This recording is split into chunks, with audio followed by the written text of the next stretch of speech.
Bismillah. Assalamualaikum warahmatullahi wabarakatuh. Innal hamdalillah nahmaduhu wa nasta'inuhu wa nastaghfiruh wa na'udzu billahi min shururi anfusina wa min sayyiati a'malina. May yahdihillahu fala mudilla lahu wa may yudlil fala hadiya lahu. Asyhadu an la ilaha illallah wahdahu la syarika lahu wa asyhadu anna Muhammadan abduhu wa rasuluh. Allahumma salli ala nabiyyina Muhammad wa ala ali Muhammad kama sallaita ala Ibrahim wa ala ali Ibrahim innaka Hamidum Majid. Ya ayyuhalladzina amanu taqullaha haqqa tuqatih wa la tamutunna illa wa antum muslimun. Ayyuhal ikhwan, saudara-saudara sekalian yang mudah-mudahan kita semua dirahmati oleh Allah Subhanahu wa taala. Saudari-saudari sekalian, kita lanjutkan. Lanjut ya. 121 atau 122. Wa'lam rahimakallah annahu la yahillu malu mri'in muslim illa bi tibin min nafsihi. Tidak halal harta seorang muslim kecuali dengan keridhaan dari dirinya, kerelaan dari dirinya. Wa in kana ma'a rajulin malun haramun faqad dhaminahu. Apabila bersama seseorang ada harta yang haram, faqad dhaminahu, maka dia jamin harta haram tersebut. La yahillu li ahadin an ya'khudha minhu syai'an illa bi'idhnihi. Tidak halal bagi seseorang untuk mengambilnya sedikit pun kecuali dengan izinnya. Fa innahu asa an yatuba hadza. Sesungguhnya bisa jadi ini bertaubat, orang ini bertaubat. Fa yuridu an yaruddahu ala arbabihi. Dan dia ingin mengembalikan harta haram tersebut kepada pemiliknya. Fa akhadta haraman, kemudian engkau mengambil harta yang haram. Ayolah ikhwan, ini menunjukkan bahwa harta haram tidak boleh diambil dan tidak boleh dimanfaatkan. Harta haram ada dua jenis. Harta haram ada dua jenis. Yang pertama adalah harta haram yang diambil dengan cara yang zalim. Harta haram yang diambil dengan cara yang zalim. Kemudian yang kedua, harta haram yang diambil dengan cara saling ridho. Harta haram yang diambil dengan cara saling ridho. Untuk harta haram yang pertama, yaitu diambil dengan cara zalim, baik mencuri atau merampas atau mengambil harta orang lain dengan cara dipaksa, jual beli yang karena terpaksa, korupsi, sogok, menerima sogok yang kita paksakan dia harus menyogok.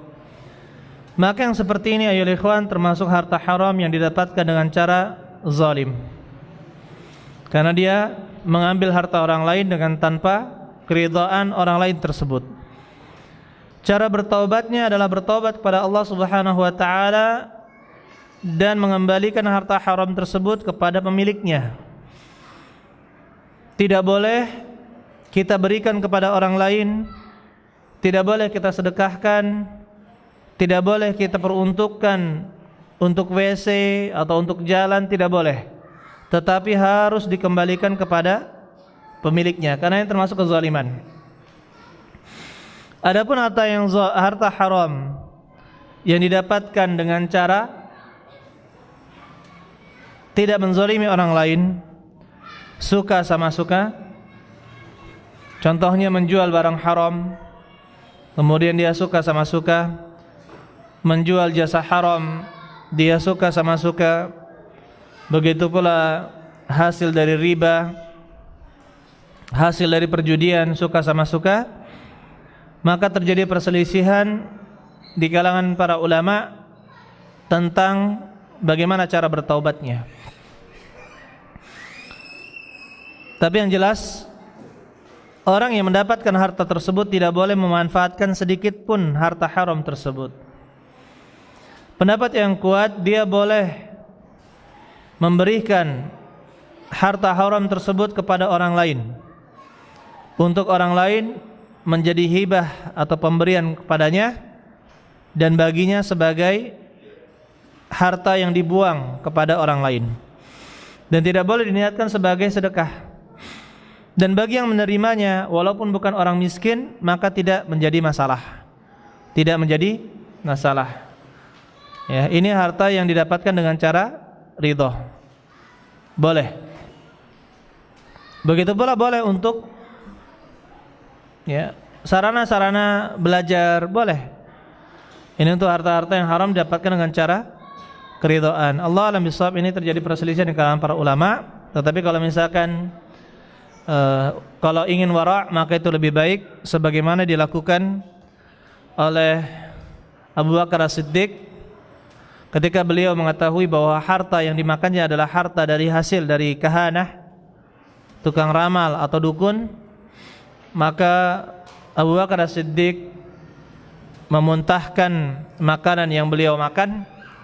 Maka di dalam kitab Imam Zuhud yang dikarang oleh Imam Ahmad, dikatakan oleh Muhammad bin Sirin bahwa tidak didapatkan dari sahabat Nabi SAW melakukan hal yang serupa, sehingga ini termasuk babul wara' dari Abu Bakar As-Siddiq, dan tidak dijadikan dalil bahwa harta haram tersebut yang didapatkan dengan saling ridha itu haram untuk orang lain. Allah alam bisawab. Lanjut. Jadi kalau mau bertobat dari menzalimi orang lain, maka kembalikan hartanya. Apabila tidak ketemu lagi orangnya, maka sedekahkan atas nama orang tersebut sejumlah harta yang kita ambil. Sedekahkan sejumlah harta yang kita ambil. Apabila orangnya datang menuntut, maka kita katakan kepadanya, uangmu sudah saya sedekahkan atas nama kamu. Apabila engkau mau ini menjadi pahalamu, maka alhamdulillah, saya tidak perlu membayarnya lagi. Apabila engkau tidak ridho dengan sedekah tersebut, maka itu menjadi sedekah saya, dan saya akan bayarkan lagi hutang saya. Ini sebagai konsekuensi dari harta haram yang dia ambil dengan cara yang zalim. 122 atau 123, wal makasibu ma bana laka sihhatuhu fa huwa mutlaqun illa ma zahara fasaduhu wa in kana fasidan ya'khudhu minal fasadi mamsakata nafsihi wa la taqul utruk al makasib wa akhudh ma a'tawni lam yaf'al hadha sahabatu wal ulama illa zamanina hadha. Wa qala Umar ibn al-Khattab, kasbun fihi ba'dud daniyati khairun minal hajah ilan nas. Wal makasib ma bana laka sihhatuhu fa huwa mutlaqun. Dan penghasilan yang jelas bagimu kesahihannya, maksudnya kehalalannya, fa huwa mutlaq, maka dia sifatnya mutlak. Artinya terserah dari penghasilan apapun, illa ma zahara fasaduhu, kecuali yang jelas bagimu kerusakannya, maksudnya keharaman harta tersebut.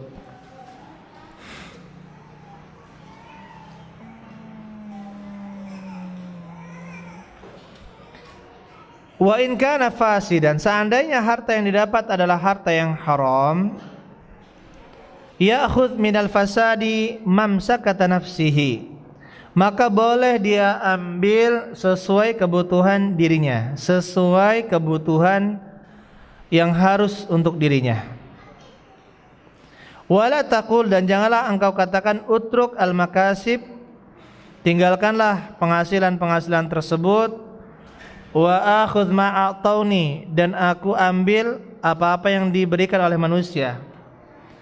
Maka hal ini lam yaf'al hadza sahabatu walal ulama ila zamanina hadza. Maka ini tidak dilakukan oleh para sahabat dan juga para ulama sampai zaman kita ini.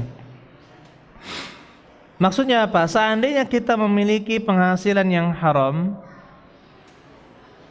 dan kita ingin berlepas diri darinya,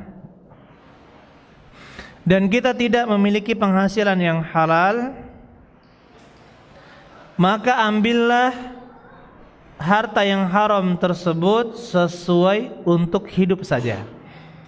Sesuai untuk hidup saja, maka yang diperbolehkan. Contohnya seorang yang bekerja di bank ribawi, dia bertaubat tetapi belum memiliki pekerjaan, dan dia mendapatkan misalkan dapat uang pensiun, ya, atau uang pesangon karena dia telah mengundurkan diri dari bank, maka dia ambil sesuai kebutuhannya saja dari harta haram tersebut. Karena selagi harta haram tersebut halal diberikan kepada orang miskin, maka dirinya juga termasuk orang yang miskin yang tidak memiliki harta yang halal, maka dia boleh mengambil sesuai kadar dia hidup saja. Tidak boleh lebih. Ini terkadang dikatakan boleh, dia masih berfoya-foya, pergi ke restoran ini, yang enggak benar.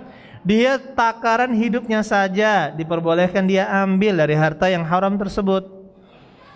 Karena ini dia berikan kepada orang miskin itu halal, maka halal juga diberikan kepada dia karena dia berhak mendapatkan sebagai jatah orang miskin. Tidak boleh lebih. Kalau dia lebih, maka dia telah memakan harta yang haram. Ya. Ini lebih baik daripada dia katakan saya tergantung dengan apa yang diberikan manusia, mengemis. Ini juga tidak disyariatkan, tidak dilakukan oleh para sahabat dan para ulama sampai zamannya Imam Al-Barbahari. Jadi kalau dia punya penghasilan haram, dia belum memiliki kecukupan, maka dia ambil dari yang haram tersebut secukupnya saja, atau kadar hidup saja, tidak lebih dari itu. Kemudian yang sisanya dia berikan kepada orang lain. Dan tentunya dia harus mencari pekerjaan yang halal sehingga dia bisa berlepas seluruhnya dari harta yang haram. Ya. Baik. Dan alhamdulillah kita dapatkan teman-teman kita yang bertaubat dari harta yang haram. Puluhan juta, bahkan mungkin ratusan juta dia buang harta haramnya. Bahkan kata Umar bin Khattab, kasbun fihi ba'dud daniyah khairun minal hajati ilan nas. Memiliki penghasilan yang di dalamnya terdapat ya sedikit kehinaan, itu lebih baik daripada tergantung dengan orang lain, tergantung kepada manusia. Daripada minta-minta, itu lebih baik memiliki pekerjaan walaupun pekerjaan itu remeh atau statusnya rendah di masyarakat. Contohnya menjadi tukang sampah atau tukang hijamah, tukang bekam. Kata Rasulullah SAW, kasbul hijamah rodi. Penghasilan hijamah itu, berbekam itu hina. Bukan berarti haram, tetapi hina, karena dia berhubungan dengan darah dan hal-hal kotor. Ya, begitu pula menjadi tukang sampah atau tukang sapu, meskipun itu remeh, status sosialnya tidak menjadi masalah. Ini lebih baik daripada dia minta-minta, dikit-dikit dekat orang kaya mengharapkan pemberian dari orang kaya tersebut. Ya, maka ini lebih baik dia bekerja dengan jalan yang status sosialnya rendah daripada dia harus tergantung dengan manusia. Bisa dipahami ini ya. Adapun menggunakan harta haram yang didapatkan dengan cara ridha untuk modal usaha, Maka kita katakan, kalau kita tidak memiliki modal, maka pakailah modal haram tersebut sesuai kebutuhan. Apabila sudah berkembang darinya, maka bayarkanlah hutang dari harta haram tersebut, kita buang. Allah alam bisawab. Ini sebagaimana harta haram tersebut boleh digunakan untuk modal usaha orang-orang miskin, maka dia juga berhak untuk menggunakannya sebagai modal usaha dirinya. Tetapi ini sesuai keperluan saja, ya, sesuai untuk kehidupan, mencukupi dirinya saja. Taib. Dan ayolah ikhwan, ya, jauhilah harta-harta yang haram. Wa salawatul khamsu jaizah khalfa man sallaita khalfahu illa an yakuna jahmiyan fa innahu mu'attil. Wa in sallaita khalfahu fa'id salataka. Wa in kana imamuka yawmal jum'ati jahmiyan wa huwa sultan fasalli khalfahu wa a'id salataka. Wa in kana imamuka minas sultan wa ghairihi sahiba sunnah fasalli khalfahu wa la tu'id salataka. Dan salat 5 waktu itu boleh di belakang orang, ya, yang engkau salat di belakangnya. Maksudnya apa? Walaupun imam tersebut adalah imam pelaku maksiat atau orang yang zalim, atau imam yang zalim, illa an yakuna jahmiyan, kecuali dia termasuk orang yang jahmi, aliran jahmiyah. Sesungguhnya dia membatalkan, menghapuskan sifat-sifat Allah. Karena jahmi ini adalah orang kafir, maka tidak boleh sholat di belakang mereka, tidak boleh sholat di belakangnya. Wa in shallaita khalfahu fa'id salataka. Apabila engkau terlanjur salat di belakangnya, maka ulangi salatmu. Apabila dia termasuk imammu di hari Jumat, ya, imam Jumatmu itu adalah seorang jahmi, wa huwa sultan, dan dia adalah pemimpin, maka salatlah di belakangnya dan ulangi salatmu. Ya. Maksudnya seperti itu. Apabila kita terlanjur sholat di belakang ahli bid'ah yang kafir, ahli bid'ah itu ada dua, ahli bid'ah yang kafir dengan ahli bid'ah yang tidak kafir, maka kita ulangi sholat kita. Kita ulangi sholat kita. Begitu pula ahli imam yang melakukan kesyirikan besar, kita ulangi sholat kita di belakangnya. Kita ulangi sholat kita di belakangnya. Tetapi jika dia tidak terlanjur, maka kita cukup niatkan mufaraqah, cukup niatkan sholat sendiri, walaupun gerakan kita sama dengan gerakan imam, walaupun gerakan kita sama dengan gerakan imam, tapi kita niatkan mufaraqah, memisahkan diri dari imam, kita sholat sendiri, maka kita tidak perlu mengulangi sholat kita. Paham ini? Jadi kalau imam kita kafir, itu ahli bid'ah yang kafir, maka kita niatkan mufaraqah, kita niatkan berpisah dengan imam dan kita sholat sendiri.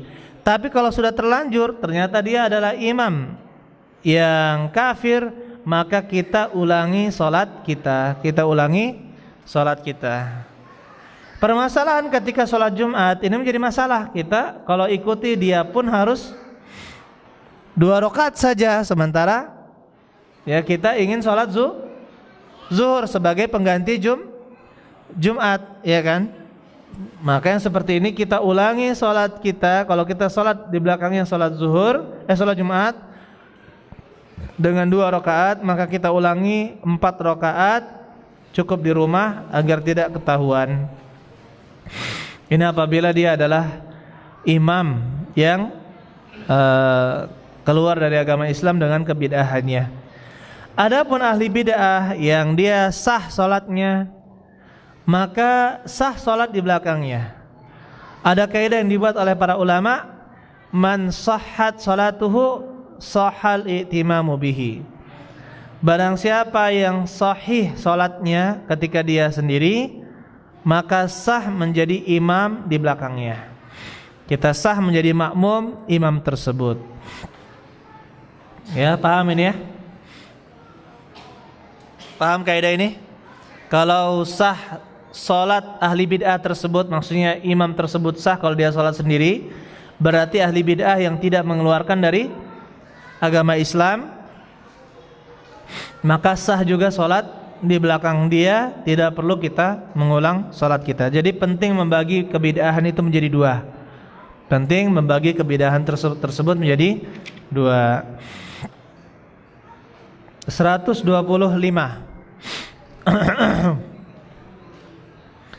Beriman bahwasanya al-imanu bi anna Abu Bakar wa Umar rahmatullah alaihima, beriman bahwasanya Abu Bakar dan Umar, mudah-mudahan Allah merahmati keduanya, fi hujrati Aisyah ma'a Rasulillah sallallahu alaihi wasallam, berada di rumah atau di kamarnya Aisyah bersama Rasulullah sallallahu alaihi wasallam, qad dufina hunalika ma'ahu, keduanya dikuburkan di sana bersama beliau sallallahu alaihi wasallam.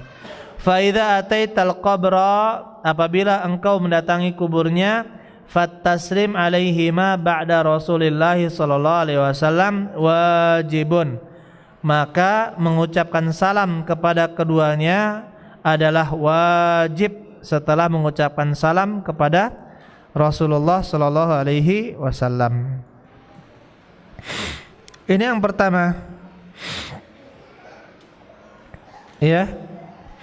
Yang pertama, Nabi sallallahu alaihi wasallam, kata Nabi sallallahu alaihi wasallam, anna nabiyya yudfanu haitsu yamut. Sesungguhnya seorang nabi mati, meninggal, wafat. Sesungguhnya seorang nabi dikuburkan haitsu yamutu, di mana beliau diwafatkan. Oleh karena itu Nabi sallallahu alaihi wasallam diwafatkan di tempat beliau wafat, yaitu di kasur beliau. Di kasur beliau. Sehingga dikuburkanlah di sana, yaitu di mana? Di kamarnya Aisyah radhiyallahu anha. Kemudian ini kita imani, Abu Bakar As-Siddiq minta izin kepada Aisyah agar dikuburkan di samping Rasulullah SAW, dan Aisyah mengizinkan. Begitu pula Ibnu Umar disuruh oleh Umar untuk minta izin kepada Aisyah radhiyallahu taala anha agar dikuburkan di samping dua sahabatnya, yaitu Abu Bakar dan Rasulullah SAW, dan Aisyah mengizinkannya.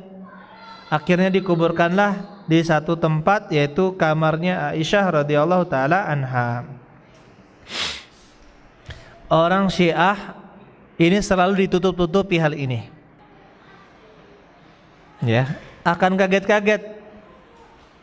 Orang Syiah ternyata Abu Bakar dan Umar dikuburkan berdampingan dengan Rasulullah sallallahu alaihi wasallam. Padahal Abu Bakar dan Umar itu adalah musuh bebuyutan orang Syiah, apalagi Umar. Ya, setan itu takut kepada Umar. Setan itu takut kepada Umar. Bahkan mereka katakan, seandainya di surga ada Umar, maka janganlah masukkan kami ke dalam surga. Alhamdulillah, kabulkanlah doa mereka ya Allah. Karena Umar berada di surga, kebencian mereka terhadap Umar sangat besar. Ya, sampai setan manusia pun takut kepada Umar, bahkan setelah Umar wafat. Syiah ya takut kepada Umar, seperti setan takut terhadap Umar. Berarti Syiah adalah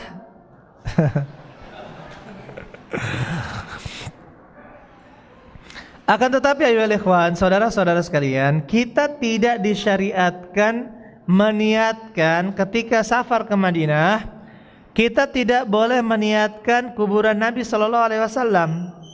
Yang kita niatkan adalah safar menuju Masjid Nabi sallallahu alaihi wasallam. tidak boleh kita niatkan beribadah kecuali ketiga masjid. Mengadakan perjalanan jauh untuk beribadah kecuali ketiga masjid. Rasulullah SAW katakan, la tushaddur rihal illa ila thalathati masajid. Tidak boleh ya sengaja meniatkan berjalan jauh, maksudnya untuk beribadah dan mencari keberkahan di suatu tempat, illa ila thalathati masajid, kecuali ketiga masjid. Masjidil Haram, yang pertama adalah Masjidil Haram, wa masjidi hadza, dan masjidku itu ya Masjid Nabawi, wa Masjidil Aqsa, dan juga Masjidil Aqsa. Tidak boleh kita niatkan nanti saya mau beribadah mengucapkan salam kepada Nabi SAW ketika di sana, tidak. Tapi kita niatkan untuk sholat di Masjid Nabawi. Sudah. Kalau kita sampai di sana, barulah kita disyariatkan mengunjungi 5 kuburan. Ya, 5 kuburan. Yaitu kuburan Nabi SAW, Abu Bakar dan Umar. Kemudian kuburan Baqi, mengucapkan salam kepada ahli Baqi, yaitu dekat dengan Masjid Nabawi. Dan yang terakhir, yang kelima adalah kuburan syuhada Uhud. Syuhada Uhud yang meninggal di peperangan Uhud, yaitu di dekat Gunung Uhud. Di situ ada kuburan-kuburan syuhada Uhud, termasuk dalamnya Hamzah dan yang lainnya. Jadi ada 5 kuburan ya. Tapi tidak boleh kita niatkan, oh nanti saya mau beribadah mengucapkan salam ke kuburan. Tidak. Tapi kita niatkan hanya untuk mengunjungi dan beribadah di Masjidin Nabawi.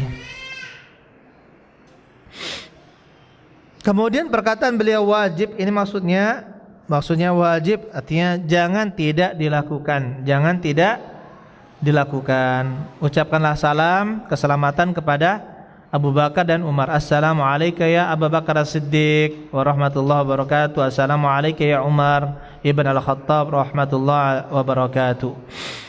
Wa rahmatullahi wa barakatuh. Ya, kita ucapkan salam. Karena ini kalau kita jalan tuh satu arah ya, wajib satu arah. Itu menuju keluar itu pertama kita menghadapi kuburan Nabi. Kemudian bergeser sedikit ada tulisan Abu Bakar As-Siddiq. Bergeser sedikit ada tulisan Umar ibn Al-Khattab. Nah, disitulah kita ucapkan pertama salam kepada Nabi, kemudian kepada Abu Bakar, kemudian kepada Umar. Adapun senantiasa mengunjungi kuburan Nabi, kalau kita di Madinah, kita tidak disyariatkan bolak-balik ke kuburan Nabi. Hanya 1 kali saja. Jadi jangan diulang-ulang terus. Hanya 1 kali saja kita ke kuburan Nabi. Paham? Tidak disyariatkan berulang kali. Karena Rasulullah SAW katakan, la taj'alu qabri idan. Janganlah kalian menjadikan kuburanku sebagai id, yaitu tempat yang diziarahi berulang-ulang. Ini adalah himayah, penjagaan dari Nabi SAW agar kuburannya tidak diagungkan. Kuburannya tidak diagungkan. Paham? Insyaallah.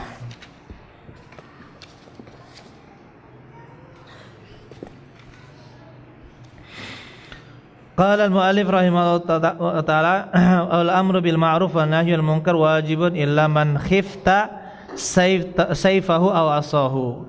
Dan beramar ma'ruf nahi munkar itu wajib ya, kecuali kepada orang yang engkau takut pedang atau tongkatnya. Maksudnya apabila kamu takut dibunuh, maka beramar ma'ruf nahi mungkarlah. Jangan engkau tinggalkan. Ini merupakan usul ahli sunnah wal jamaah. Jadi ahli sunnah wal jamaah itu harus beramar ma'ruf nahi mungkar. Kemudian 127, wa taslimu ala ibadillahi ajma'in, dan mengucapkan salam kepada seluruh hamba Allah. Mengucapkan salam kepada seluruh hamba Allah. Nah, ini ayolah ikhwan, kita harus ucapkan salam ya.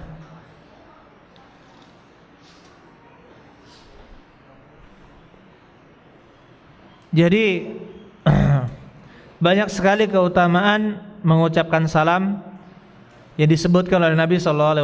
Oleh karena itu, apabila kita mendapatkan ahli bid'ah yang tidak, kalau dia mengeluarkan dari agama Islam, maka tidak boleh kita mendahului mengucapkan salam kepada dia. Dan tidak boleh kita ucapkan salam assalamualaikum, karena dia adalah orang kafir. Paham? Tetapi kalau dia adalah ahli bid'ah yang tidak mengeluarkan dari agama Islam, maka kita lihat, kita disyariatkan hajar, yaitu memboikot dia, tidak mengucapkan salam kepadanya apabila ada maslahat. Apabila ada maslahat. Jika tidak ada maslahat di dalam pemboikotan tersebut, maka kita tinggalkan boikot dan kita tetap ucapkan salam kepada saudara kita tersebut, karena dia memiliki hak sebagai seorang Islam. Paham ini? Paham? Kalau dia kafir bagaimana? Tidak boleh. Tapi kalau dia muslim, maka kita lihat, ahli bid'ah yang muslim kita lihat, apabila kita hajar ada apa? Ada maslahat, artinya dia sadar dia akan bertaubat dengan kebidahannya, maka kita disyariatkan hajar. Tetapi kalau tidak bermanfaat hal tersebut, maka tetap kita disyariatkan untuk mengucapkan salam kepadanya, ya, kalau kita tidak menghajar dia. Nah, di masyarakat kita ya ikhwan, ini kesalahan sebagian teman-teman kita di dalam mengerjakan hajar. Akhirnya dia menghajar atau memboikot, tidak mengucapkan salam kepada seluruh ahli bid'ah. Akhirnya dialah yang terhajar. Benar apa tidak? Dialah yang terhajar. Ini salah. Maksud dari hajar itu adalah maslahat.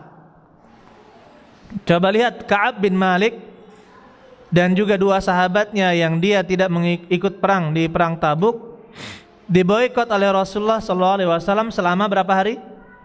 50 hari. Tujuannya untuk apa? Untuk memberikan pelajaran kepada tiga orang ini bahwa dia telah melakukan dosa besar, tidak mau berjihad. Akhirnya mereka bertaubat, wa zannu, kemudian Allah Subhanahu wa taala menyebutkan dalam surat Taubah, wa zannu alla malja'a minallah illa ilaih, sehingga mereka berprasangka bahwasanya tidak ada tempat kembali kecuali hanya kepada Allah.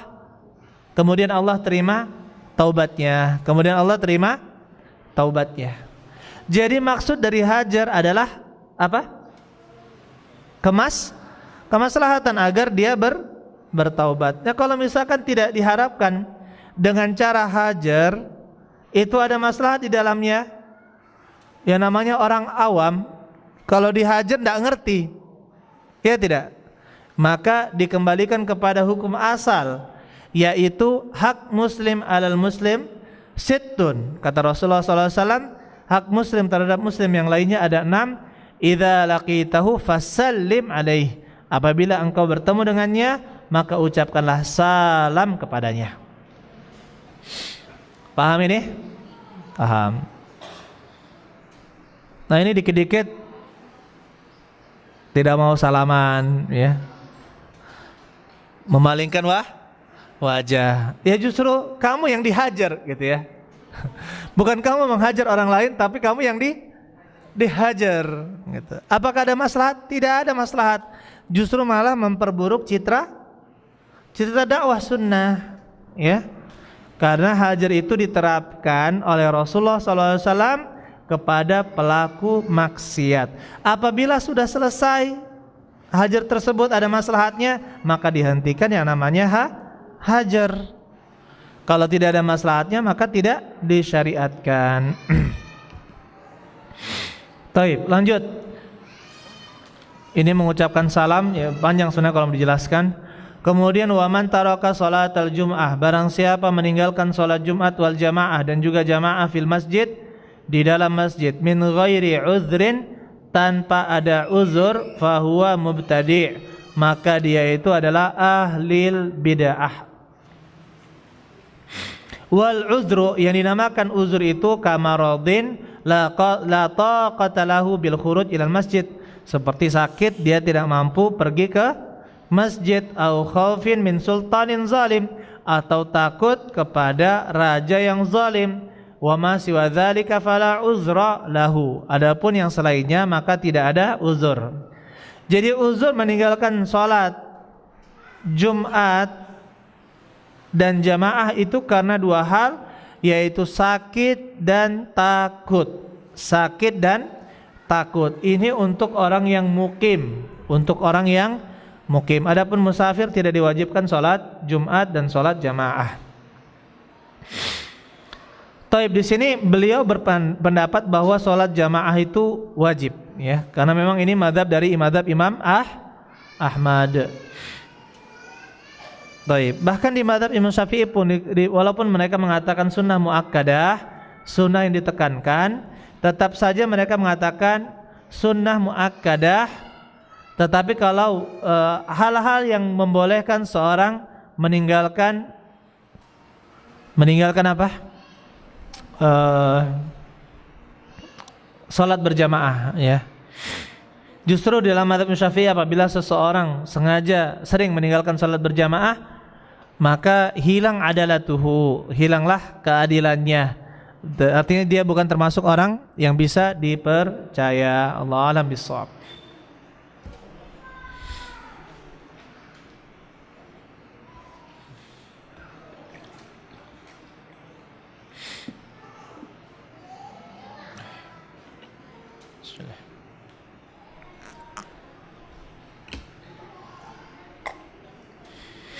Kita lanjutkan.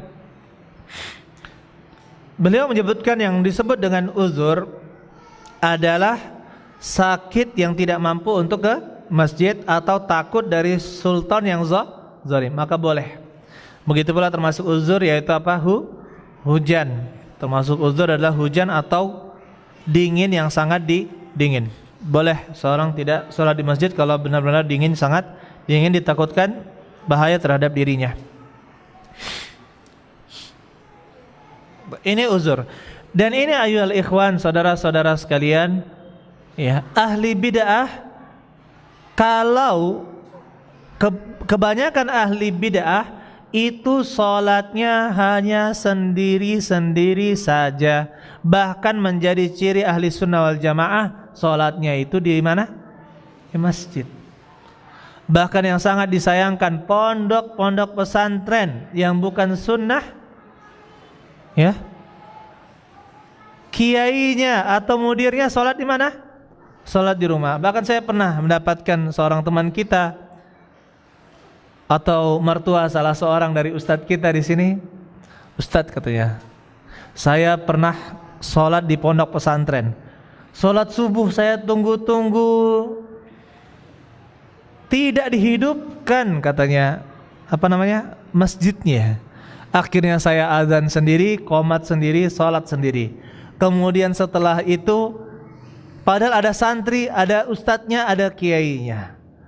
Kemudian saya ditegur oleh kiai, kamu tahu tak siapa itu ahli sunnah wal jamaah? Ahli sunnah wal jamaah itu seperti ini. Maksudnya dia tegur, malah ditegur. Sholat subuh di masjid malah ditegur. Nauzubillahi min.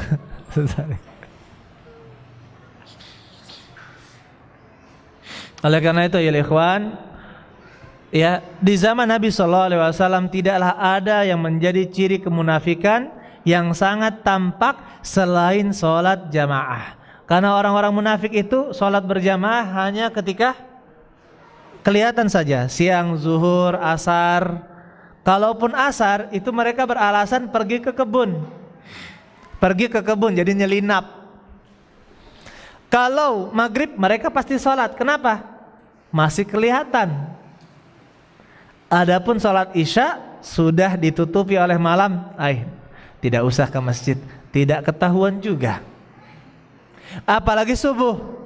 Karena dulu jangan dibayangkan banyak lampu. Lampu itu sangat mahal. Mendatangkan zaitun, minyak zaitun itu sangat mahal, atau bahan bakar yang lain sangat mahal, ya.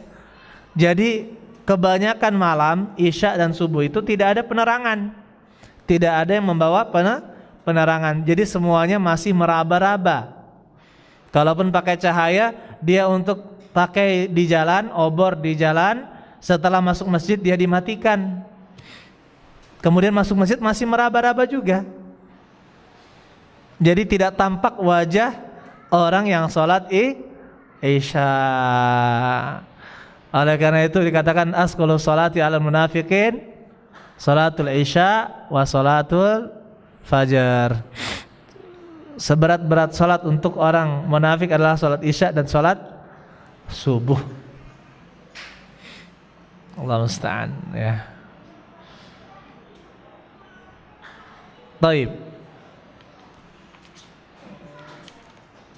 Ya, mudah-mudahan kita bisa istiqomah dengan sholat subuh insyaallah, ya. Man shalla khalfa imamin falam yaqtadi bihi fala sholata lahu. Barang siapa yang sholat di belakang imam tapi tidak mengikutinya, maka tidak ada sholat baginya. Jadi ini menunjukkan wajib sholat mengikuti imam. Wal amru bil ma'ruf wan nahyu 'anil munkar bil yadi wal lisan wal qalbi bila sayfin. Dan dinamakan amar ma'ruf nahi munkar itu adalah dengan tangan, maksudnya kekuasaan, dan dengan lisan, ya, dengan lisan dan juga dengan hati, tetapi bukan dengan pedang. Maksudnya jangan langsung bunuh. Karena Islam ini bukan dengan pemaksaan. Kalau kita punya kekuasaan ya kita paksa, tapi bukan dengan dibunuh. Bukan dengan dibunuh. Allah alam bissawab, ya. Man ra'a minkum munkaran falyughayyirhu bi yadihi fa illam yastati fa biqalbihi fa bilisanihi fa illam yastati fa biqalbihi wa dzalika adhaful iman. Barang siapa di antara kalian melihat kemungkaran, maka ubahlah dengan tangannya. Apabila tidak mampu, maka ubahlah dengan lisannya. Apabila tidak mampu, maka ubahlah dengan hatinya. Itu adalah selemah-lemah iman. Taib. Wal mastur minal muslimin man la yazharu minhu ribatan. Yang dinamakan dengan mastur, orang yang bersembunyi, yang tidak diketahui halnya. Al mastur itu orang yang tidak diketahui halnya. Minal muslimin, dari kalangan kaum muslimin, man la yazhar minhu ribatan. Apa-apa yang tidak tampak pada dirinya ribah, keraguan-raguan. Kita diperintahkan untuk berbaik sangka kepada orang Islam. Kita diperintahkan untuk berbaik sangka kepada orang Islam. Allah alam bisawab. Iyyakum az-zanna fa inaz zanna akdzabul hadits. Ya, jauhilah oleh kalian berprasangka, sesungguhnya prasangka itu adalah sedusta-dusta perkataan. Wa kullu ilmin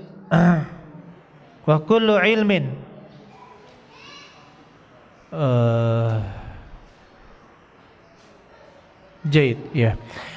Yang 131 atau 132, wa kullu ilmin idda'ahu al-ibadu min ilmil batin lam yujad fil kitab wa sunnah fahuwa bid'atun wa dhalalatun wa la yanbaghi li ahadin an ya'mal bihi wa la yad'u ilaih.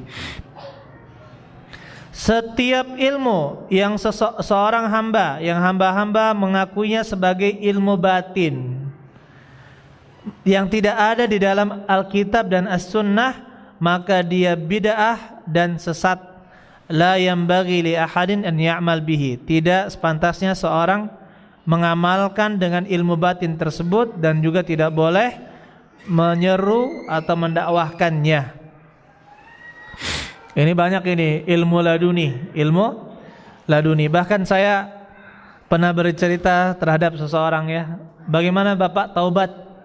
Saya dulu mengikuti salah satu tarekat katanya. Kemudian ya namanya tarekat, hukum-hukum itu sesuai perasaan dia, ditimbang dengan perasaan dia. Bahkan katanya ada seleting dia atau teman seperguruannya yang mengatakan bahwasanya kalau ada wanita dititipkan di dalam rumahnya, maka katanya namanya sudah dititipkan oleh orang tuanya, maka namanya dititipkan boleh mengapa-apain wanita tersebut. Maka katanya dalam hatinya, aku tidak setuju sama pendapat dia itu, katanya. Karena dia sudah mencapai derajat apa? Ma'rifah, mengenal Allah Subhanahu wa taala. Jadi hukum itu sesuai perasaan dia, pikiran dia. Jadi ditimbang dengan pikiran dia. Alhamdulillah setelah duduk dengan majelis ilmu dan sunnah, dikatakan bahwa kita ini harus sesuai dengan Al-Quran dan sunnah, tidak sesuai dengan hawa nafsu kita. Akhirnya dia bertaubat. Coba lihat, sampai temannya berpendapat secara hukum katanya kalau ada yang dititipkan itu boleh kita apa-apain. Ini jelas bertentangan dengan apa? Al-Quran dan Al-Hadis, ya. Wala taqrabuz zina, janganlah kalian mendekati zina. Baik, dan seterusnya. Kemudian tentang wanita ini ya, 132. Ayyum imra'atin wahabat nafsaha li rajulin fa innaha la tahillu lahu yu'aqabani inna la minha syai'an illa biwaliyin wa syahidai adlin wa sadaq. Wanita mana memberikan nafsaha, dirinya, lirajulin, kepada seorang laki-laki, fa innaha la tahillu lahu, sesungguhnya dia tidak halal baginya. Yu'aqabani, dia itu dihukum, yang cowok dan yang cewek dihukum.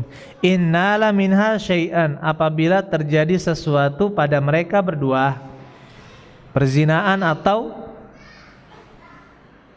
tidak sampai perzinaan. Ngerti ya? Sudah balik ya. Yang ini yang kacamata ketawa terus ini.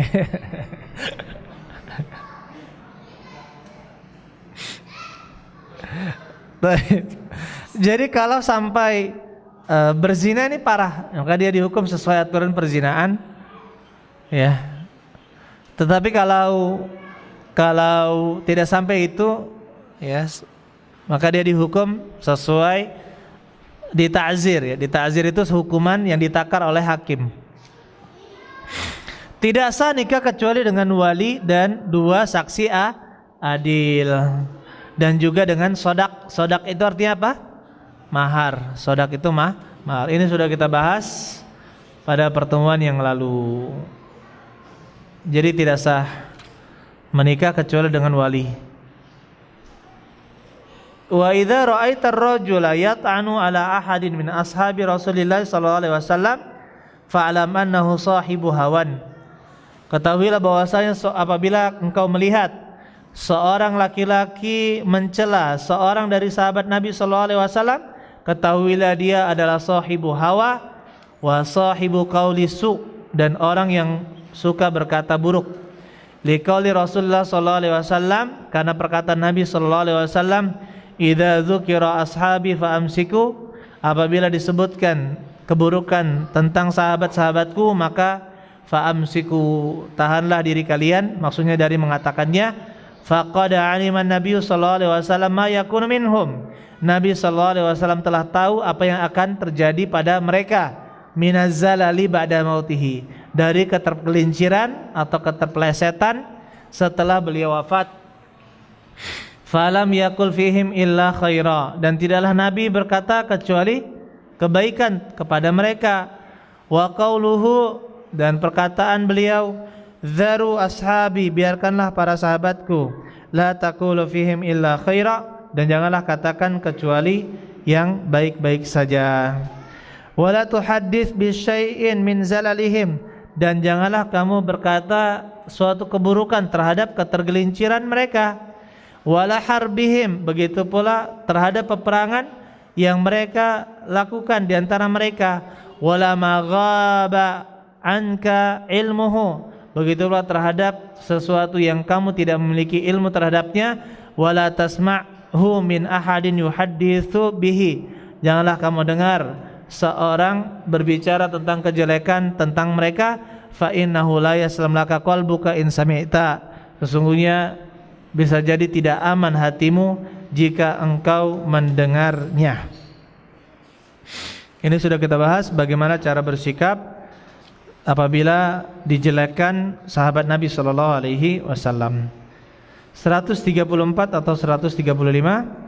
Wa idza sami'ta ar-rajula yat'an 'alal athar aw yaruddul athar aw yuridu ghairal athar fattahimhu 'alal islam wa la tashukka annahu sahibu hawan mubtadi'.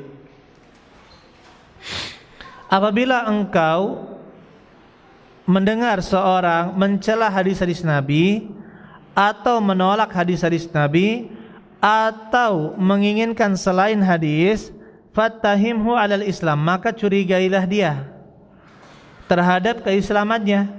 Kita disuruh mencurigai terhadap keislamannya. Jangan-jangan dia adalah orang yang munafik. Wala tashukka annahu sahibu hawan mubtadi'.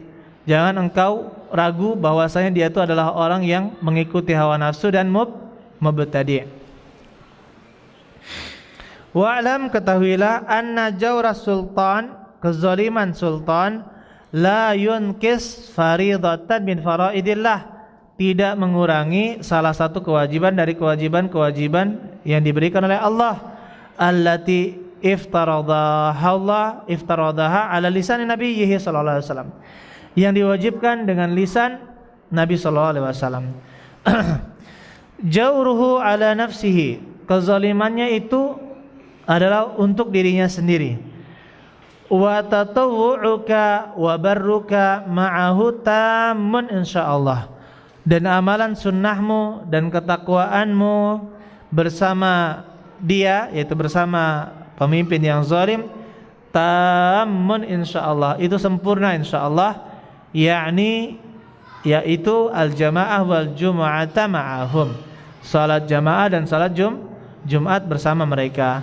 Wal jihadu ma'ahum, begitu pula berjihad bersama mereka.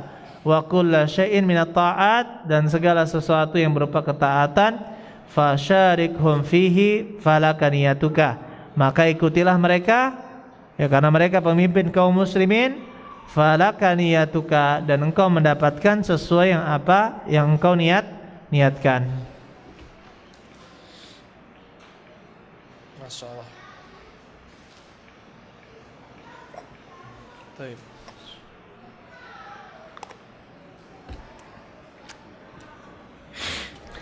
Wa idza ra'aita ar-rajula, apabila engkau melihat seorang laki-laki, yad'u ala sultan, yad'u ala, mendoakan keburukan. Kalau yad'u li itu mendoakan kebaikan, ya. Yad'u ala, mendoakan keburukan kepada penguasa, fa'lam annahu sahibu hawa, ketahuilah bahwasanya dia adalah pengikut hawa nafsu. Wa idza ra'aita ar-rajula yad'u lis-sultan bis-salah, apabila engkau melihat seorang laki-laki mendoakan kebaikan untuk penguasa, fa'lam annahu sahibu sunnatin insyaallah, maka ketahuilah dia adalah ahli sunnah insyaallah. Liqaulil Fudail bin Iyad, karena perkataan Fudail bin Iyad, lau kanat li da'watun mustajabatun, seandainya saya memiliki dakwah mustajabah yang dikabulkan, ma ja'altuha illa fi sultan, tidaklah saya jadikan dia kecuali untuk penguasa. Artinya doa mustajab tersebut digunakan untuk penguasa. Uqila lahu, dikatakan kepadanya, ya Aba Ali, wahai Abu Ali, fassir lana hadza, tafsirkanlah untuk kami ini. Qala, dia berkata, idza ja'altuha fi nafsi lam ta'duni, apabila doa tersebut saya peruntukkan untuk diriku sendiri, lam ta'duni, ya, maka itu manfaatnya untuk diriku sendiri. Wa idza ja'altuha fi sultan salaha fa salaha bi salahihi al-ibad wal bilad, apabila saya peruntukkan untuk sultan, untuk penguasa, maka dia menjadi saleh, dan kesalehannya itu juga mensolehkan hamba-hamba dan juga negeri. Fa umirna an nad'u lahum bis-salah, dan kita diperintahkan untuk mendoakan kepada mereka agar mereka saleh. walam nu'mar an nad'u'a 'alaihim, dan kita tidak diperintahkan untuk mendoakan keburukan kepada mereka. Wa in jaru wa zalamu, meskipun mereka zalim, ya. Li'anna zulmahum wa jawrahum ala anfusihim, karena kezaliman mereka itu akan diminta perjawaban oleh diri mereka sendiri. Wa salahahum li anfusihim wal muslimin, adapun kesolehan para pemimpin penguasa adalah untuk diri mereka sendiri dan juga kaum muslimin. Jadi kita doakan para penguasa. Ini adalah ahli sunnah wal jamaah, suka mendoakan para penguasa. Apapun yang terjadi, kita diambil harta kita, kita dipukul, tetap kita doakan kebaikan terhadap penguasa. 137 atau 138, wala tadhkur ahadan min ummahatil mu'minin radhiyallahu anhunna illa bi khair, dan janganlah engkau sebutkan tentang salah satu dari ibu kaum mukminin kecuali kebaikan. Jadi tidak boleh kita mencela salah satu dari ummahatul mu'minin.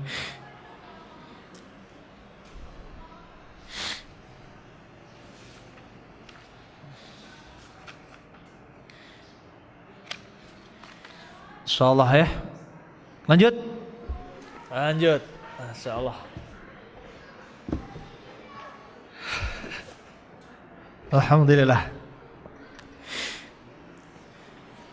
Wa idza ra'aitar rajula, apabila engkau melihat seorang laki-laki yata'ahadul fara'idha, yang dia berulang kali mengerjakan faraid, fi jama'atin, secara berjamaah, ma'as sultan wa ghairihi, bersama para penguasa dan selainnya, fa'lam annahu sahibu sunnah, ketahuilah dia adalah sahibu sunnah, ketahuilah dia adalah ahli sunnah insyaallah ta'ala. Wa idza ra'aitar rajula, apabila engkau melihat seorang laki-laki yatahawanu bil faraid, yang dia meremehkan kewajiban-kewajiban fi jama'atin, di dalam jamaah, wa in kana ma'as sultan, meskipun bersama para penguasa, fa'lam annahu sahibu hawan, ketahuilah dia adalah sahib hawa nafsu. Jadi jangan kita remehkan salat berjamaah, karena memang ayolah ikhwan, orang yang beriman itu salat di masjid. Orang yang beriman salat di masjid. Jadi nanti ada istilah, jangan sampai masjid-masjid kita dikuasai oleh Wahabi katanya. Ya bukan menguasai, karena memang kewajiban salat di masjid. Gitu ya. Baik. Wal halal ma syahidta alaihi wa halafta alaihi annahu halal, wa kadzalikal haram wa mahaka fi sadrika fahuwa syubhah. Yang halal itu yang engkau saksikan dan engkau bersumpah dengannya bahwa dia halal. Maksudnya adalah engkau yakin itu halal, maka dia halal. Wa kadzalikal haram, begitu pula yang haram, kalau dia kamu yakin, kamu bersumpah, kamu saksikan dia adalah haram, maka dia adalah haram. Berarti yang sangat jelas keharamannya. Wa mahaka fi sadrika fahuwa syubhah, dan yang mengusik di dalam hatimu, yang membuat kamu ragu di dalam hatimu, fahuwa syubhatun, maka dia dinilai sebagai syubhat. Dan takaran syubhat ini ayolah ikhwan berbeda-beda setiap orang. Setiap orang berbeda-beda. Semakin tinggi ilmu seseorang, maka kesyubhatan pada dirinya akan semakin berkurang. Tetapi tidak mungkin ayyuhal ikhwan seluruh kaum muslimin menghadapi satu permasalahan mengatakan seluruhnya ini saya tidak tahu hukumnya. Pasti ada ulama yang tidak menjadi syubhat pada dirinya. Paham? Jadi perkara yang meragukan itu pasti ada ulama yang mengetahui hukumnya. Tidak mungkin semuanya syubhat, tidak mungkin. Karena syariat kita dijaga oleh Allah Subhanahu wa taala. Jadi kita disuruh untuk menjauhi hal-hal yang syubhat. Ya.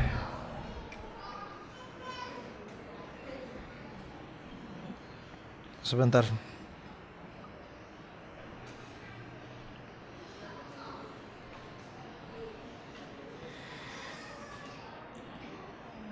Kelupaan sedikit ya.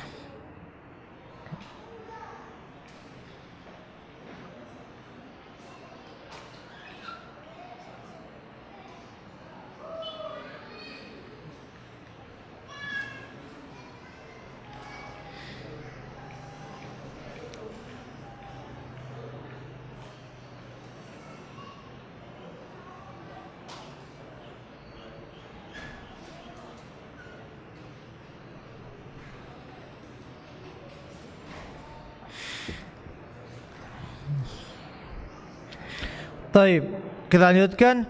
Wal mastur man bana sitruhu. Dan orang yang mastur, yang tidak diketahui keadaannya, adalah yang jelas yang jelas ketidaktahuannya.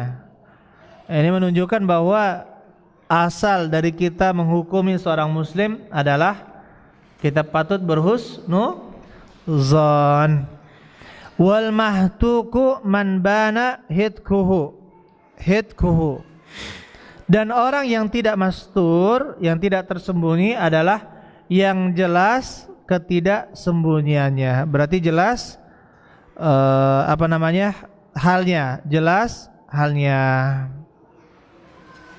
Kita tidak boleh orang yang menutupi dirinya, kita mencari keburukannya. Karena Allah Subhanahu wa taala berfirman dalam surat An-Nur ayat 19, "Innal ladzina yuhibbuna an tashi'al fahishatu fil ladzina amanu lahum adzabun alimun fid dunya wal akhirah wallahu ya'lamu wa antum la ta'lamun." Sesungguhnya orang-orang yang mencintai menyebarnya perbuatan keji di kalangan orang-orang yang beriman, maka mereka akan mendapatkan azab yang pedih di dunia dan di akhirat. Wallahu ya'lamu wa antum la ta'lamun. Allah itu mengetahui dan kalian tidak mengetahuinya. Nah, di sini kemudian dibahas tentang ciri-ciri seseorang. Ahli bid'ah bisa diketahui dengan apa yang dia sering katakan. Dengan apa yang sering dia katakan. Wa idza sami'ta ar-rajula yaqul fulanun nasibi, apabila engkau mendengar seorang laki-laki berkata fulanun nasibi, ya, orang tersebut adalah nasibi, maksudnya orang tersebut mengedepankan Muawiyah, ya, mengedepankan Muawiyah, fa'lam annahu rafidhi, maka ketahuilah dia adalah rafidhi. Dia adalah rafidhi. Karena orang-orang ahli bid'ah dari kalangan Syiah menyebut ahli sunnah sebagai nasibi, nawasib atau nasibi. Nasib itu mufrad, kalau nawasib itu jama', nasibiyun. Seperti kita disebut dengan nawasib, ya, selain Rafidah. Kalau kita dengar kata ini dari mulut mereka, maksudnya mereka selalu menyebut-nyebut keutamaan ahli bait. Kemudian mereka sering mengatakan bahwa Ali bin Abi Thalib dizalimi, begitu pula keluarga Nabi dizalimi oleh para sahabat. Ketahuilah mereka itu terindikasi Syiah. Paham ya? Karena pembicaraan mereka selalu berputar kepada Ahlul Bait dan cinta Ahlul Bait, dan Ahlul Bait dizalimi. Ini cara mereka memasukkan doktrin mereka ke dalam kaum muslimin. Wa idza sami'ta ar-rajula yaqulu fulanun musyabbih aw fulanun yatakallamu bitashbih fa'lam annahu jahmi. Apabila engkau mendengar seseorang berkata bahwasanya orang tersebut telah menyerupakan Allah dengan makhluknya, musyabbih, menyerupakan, Atau orang itu sering melakukan tasbih. Tasbih itu artinya penyerupaan dengan Allah. Jadi sering dia ucapkan, ya, kalau kamu begini, kalau kamu begitu, kalau dia begini, kalau dia begitu, maka dia telah menyerupakan Allah dengan makhluknya. Terus kata-kata itu terus diulangi dengan tujuan ta'til, mentiadakan sifat-sifat Allah Subhanahu wa taala. Ketahuilah dia itu terindikasi Jahmiyah. Wa idza sami'ta ar-rajula yaqul takallam bitauhid washrah li tauhid fa'lam annahu kharijiyyun mu'taziliyun. Seandainya engkau mendapatkan seorang yang sering mengatakan, ya kita bicara tauhid, kemudian jelaskan kepadaku tauhid, ya, maka curigalah dia bahwa dia ini khawarij. Khawarij zaman sekarang seperti itu, ya. Kita masalah hukum Allah, kita berhukum dengan Allah, terus dia bahas kalau tidak berhukum dengan Allah dia itu kafir, tanpa menjelaskan tauhid yang lain, fokus kepada ini saja, maka terindikasi apa? Khawarij. Kemudian dia menjelek-jelekan pemerintah, maka terindikasi khawarij. Au yaqul fulan mujabbir yatakallam bil ijbar au yatakallam bil adal fa'lam annahu qadari. Apabila kita mendengar seseorang selalu berkata, ya, apa itu mengatakan kita ini dipaksa oleh Allah Subhanahu wa taala untuk menjalankan takdir, atau ada yang mengatakan seperti yang Ahlussunnah katakan, ini semua karena keadilan dan hikmah Allah. Mana saya katakan seperti itu kan? Ya tidak. Yang dilakukan oleh Allah Subhanahu wa taala, Allah menciptakan kebaikan dan keburukan, ini semua karena hikmah dan keadilan Allah Subhanahu wa taala. Apabila kita mendengar ada orang mencela ini, maka ketahuilah dia adalah qadari, yaitu aliran sesat qadariyah. Lianna hadhil asma' muhdatsatun, karena nama-nama ini adalah hal yang baru, ya, ahdatsaha ahlul bid'ah, yang diadakan oleh pelaku bid'ah.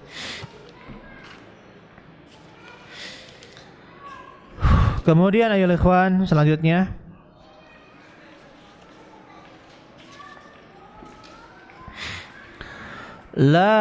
qala Abdullah bin Mubarak, berkata Abdullah bin Mubarak, la ta'khudhu an ahli Kufah fir rafat syai'an. Janganlah kalian mengambil dari ahli Kufah, yaitu apa? Iran. Janganlah kalian ambil dari ahli Kufah, yaitu Iran,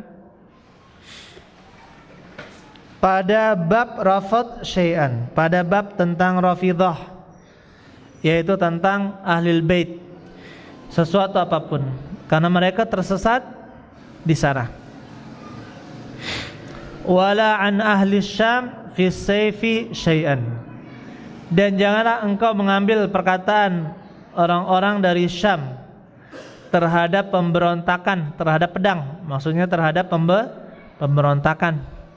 Jadi jangan, karena di sini ahli Syam yaitu dari Muawiyah, kemudian radhiyallahu taala anhu, kemudian anaknya.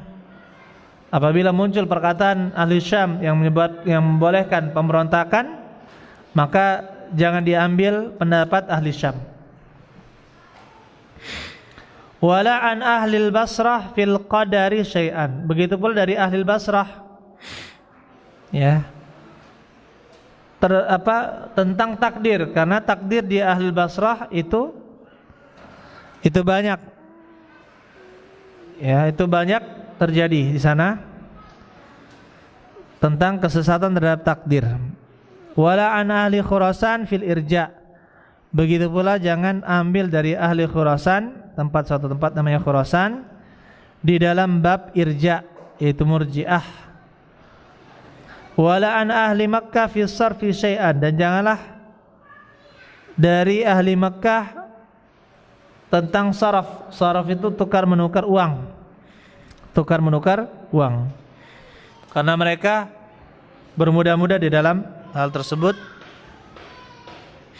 Wala an ahli Madinah fil ghina, dan jangan juga mendengar perkataan ahli Madinah terhadap hukum nyanyian, wala ta'khudhu anhum fi hadhil asya'i syai'an, janganlah kamu ambil dari mereka pada hal-hal ini sesuatu. Jadi kadang kalau seseorang sudah terkenal di daerah tersebut dengan kesesatan, maka akan mempengaruhi hawa nafsunya sehingga tidak bisa menilai dengan kebenaran. Allahu a'lam bishawab. Idza ra'aita ar-rajula yuhibbu Abu Hurairah wa Anas bin Malik wa Usaid bin Khudair, apabila engkau melihat seorang mencintai Abu Hurairah, Anas bin Malik dan Usaid bin Al-Khudair, fa'lam annahu sahibu sunnah insyaallah, maka ketahuilah bahwa dia adalah ahli sunnah insyaallah. Wa idza ra'aita ar-rajula, apabila engkau melihat seorang laki-laki, yuhibbu Ayyub wa Ibn Aun wa Yunus ibn Ubaid wa Abdullah ibn Idris al-Audi wa Sya'bi wa Malik bin Mighwal wa Yazid bin Zurai' wa Mu'adz bin Mu'adz wa Wahab bin Jarir wa Hamad bin Salama wa Hamad bin Zaid wa Malik ibn Anas wal Auza'i wa Zaidah ibn Qudamah, fa'lam, ketahuilah, annahu sahibu sunnah, ketahuilah adalah ahli sunnah. Wa idza ra'aita ar-rajula yuhibbu Ahmad ibn Hanbal wa Hajjaj ibn Minhal wa Ahmad bin Nasr wa dzakarahum bil khair bi khair, ya, apabila engkau mendapatkan yang namanya telah disebutkan dan menyebutkan kebaikan-kebaikan mereka, wa qala bi qaulihim, dan berkata sesuai perkataan mereka, fa'lam annahu sahibu sunnah, ketahuilah dia adalah ahli sunnah. Ketahuilah dia adalah ahli sunnah. Wa idza ra'aita ar-rajula yajlis ma'a ahli al-ahwa, apabila engkau melihat seorang duduk-duduk bersama orang yang mengikuti hawa nafsunya, fahdharhu, berhati-hatilah dengannya. Fa in jalasa ma'ahu ba'da ma 'alima fattaqih, apabila dia tahu setelah mengetahuinya, maka berhati-hatilah dengannya. Fa innahu sahibu hawa, sesungguhnya dia adalah sahibu hawa, pengikut hawa nafsu.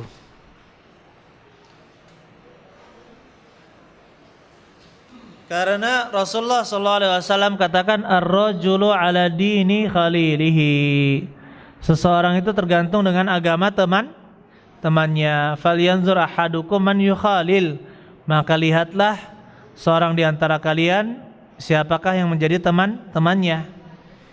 Jadi ya, bersama ahli bid'ah jangan berlama-lama jika itu ada urusan dunia. Tapi kalau dalam urusan akhirat, jangan duduk bersama mereka, karena bisa ditakutkan akan tertimpa kebidahan mereka.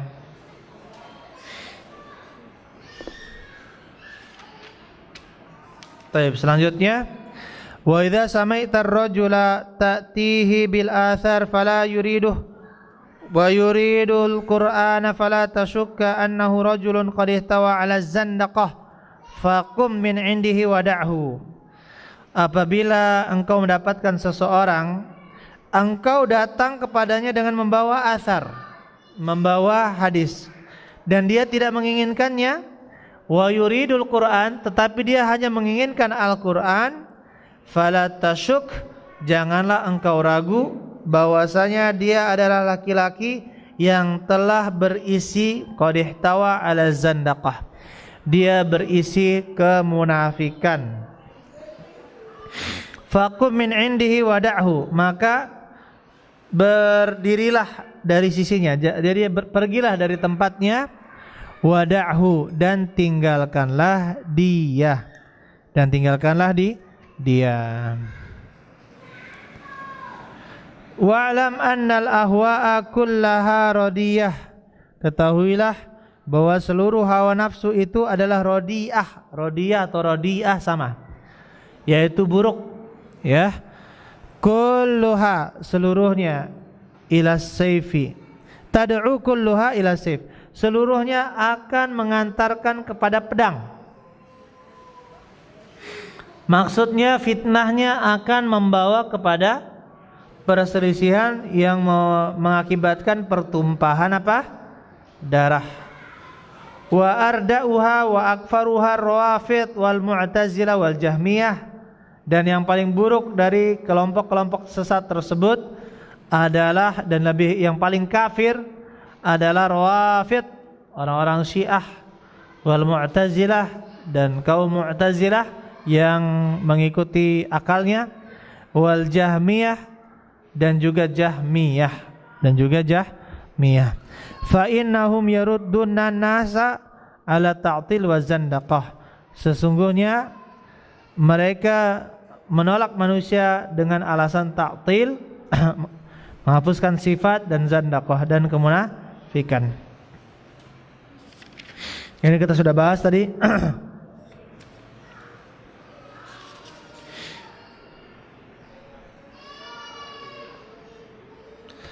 Wa'lam, ketahuilah, anna man tanawala ahadan min ashabi Muhammadin sallallahu alaihi wasallam, bahwasanya yang tanawala ahadan min ashabi Muhammadin sallallahu alaihi wasallam fa'lam annahu innama arada Muhammadan wa qad adahu fi qabrihi.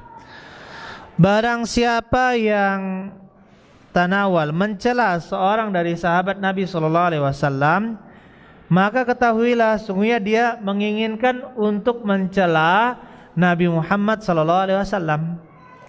Dia ingin untuk mencela siapa? Nabi Muhammad. Wa qad adzahu fi qabrihi, maka orang tersebut telah mengganggu Nabi sallallahu alaihi wasallam di dalam kuburannya. Maksudnya apa ya ikhwan, saudara-saudara sekalian? Orang yang mencela sahabat Nabi sallallahu alaihi wasallam bahkan mengatakan bahwa seluruh sahabat Nabi atau sebagian besar sahabat Nabi adalah orang-orang kafir, sebagaimana dilakukan oleh orang-orang Khawarij, begitu pula orang-orang Syiah, maka sebenarnya mereka telah meremehkan Rasulullah sallallahu alaihi wasallam. Dalam arti kata, Nabi sallallahu alaihi wasallam tidak pantas di dalam mengajarkan murid-muridnya, sehingga murid-muridnya sesat. Berarti ini mencela guru. Mencela kebanyakan murid berarti mencela guru. Apa ini? Katanya, masa 80% tidak bisa? Masa 80% murid-murid ini tidak bisa, tidak ngerti? Ujung-ujungnya apa? Siapa yang disalahkan? Gurunya. Ya, itu inti yang dilakukan oleh orang Syiah, yaitu Abdullah bin Saba sebagai pendiri Syiah. Dia ingin mencela siapa? Rasulullah sallallahu alaihi wasallam. Bahkan Abdullah bin Saba itu tercatat sebagai pendeta Yahudi di dalam ensiklopedia nama-nama para pendeta Yahudi sepanjang masa. Padahal orang Syiah mengatakan Abdullah bin Saba itu tokoh fiktif. Tokoh apa? Fiktif. Orang Yahudi saja di dalam ensiklopedianya ada. Dia bilang, orang Syiah mengatakan tidak ada. Kan lucu, ya kan? Orang Yahudi mengakui ada. Jadi ketika saya diajarkan oleh seorang syekh yang meneliti tentang Yahudi ketika di Jamiah Islamiyah, beliau katakan di dalam ensiklopedia nama-nama orang-orang Yahudi, Abdullah bin Saba itu disebutkan sebagai salah satu gembong Yahudi di Madinah. Sementara itu orang Syiah mengatakan Abdullah bin Saba tokoh apa? Fiktif. Ya, berarti itulah orang-orang Syiah. Mereka itulah orang-orang yang suka berdusta.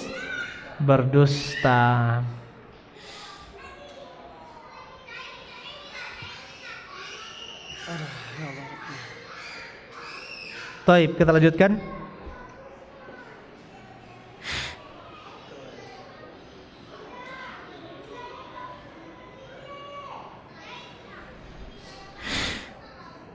Wa alam anna man tanawala ahadan min ashabi Muhammadin sallallahu alaihi wasallam, sudah ini ya.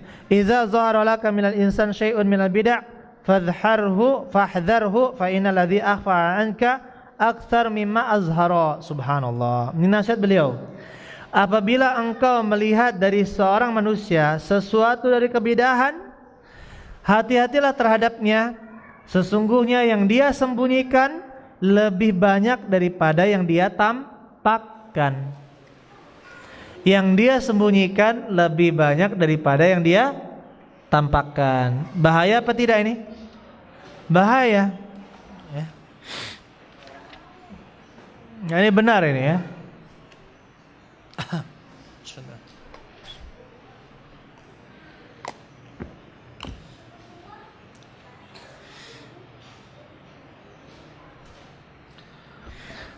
Wa idza ra'aitar rajula, apabila engkau melihat seorang laki-laki radi'at tariq, ya, menempuh jalan yang hina, wal madhab, begitu pula cara pandangnya juga hina, fasiqan fajira, dia itu fasik dan melakukan dosa besar, sahibu ma'asin, pelaku dosa, zaliman, ya, sangat zalim, wa huwa min ahli sunnah, tetapi dia adalah ahli sunnah, fashabhu, maka temanilah dia. Temanilah dia.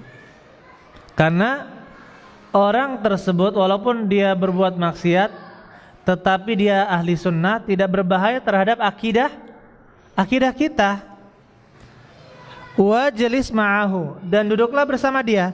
Fa innahu laisa yadurruka ma'siyatuhu. Laisa tadurruka ma'siyatuhu, sesungguhnya tidak berbahaya maksiatnya kepadamu. Ya, tetapi masalahnya ini kalau kita bisa mewarnai apa? Dia menjadi lebih baik. Tapi kalau kita tidak bisa warnai dia dan masih ada teman-teman ahlu sunnah yang lain, maka kita katakan bagaimana? Jangan juga berteman dengan pelaku maksiat, karena maksiat itu juga bisa menular.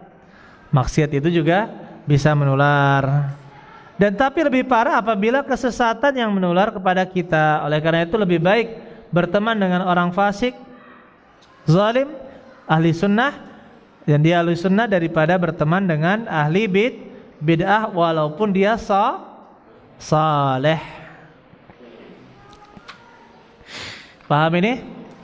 Wa idza ra'aita ar-rajula mujtahidan fil ibadati mutaqashifan muhtarifan bil ibadah sahib hawan fala tajlis ma'ahu fala tasma' kalamahu.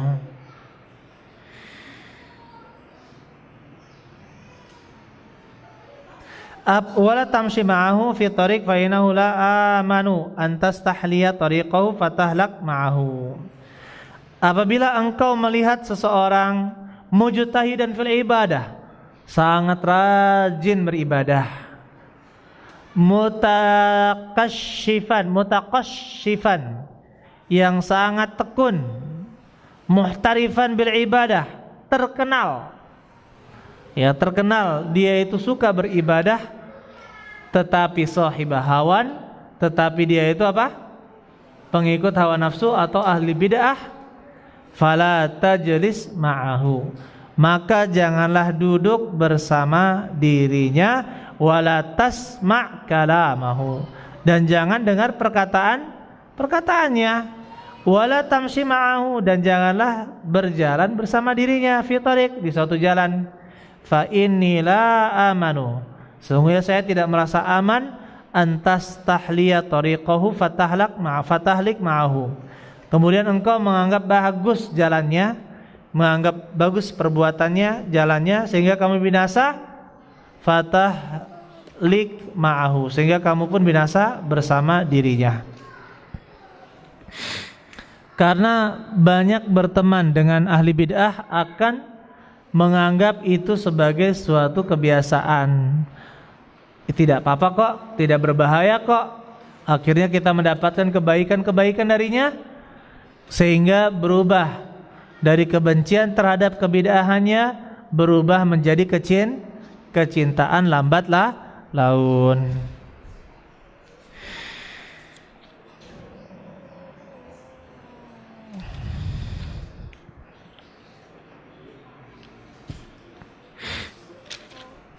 Silakan yang punya pertanyaan ditulis saja. Insyaallah sini poinnya sampai berapa? 170 berapa? 170. Insyaallah ya. Selesai insyaallah. 171 kalau di buku saya. 172. Insyaallah.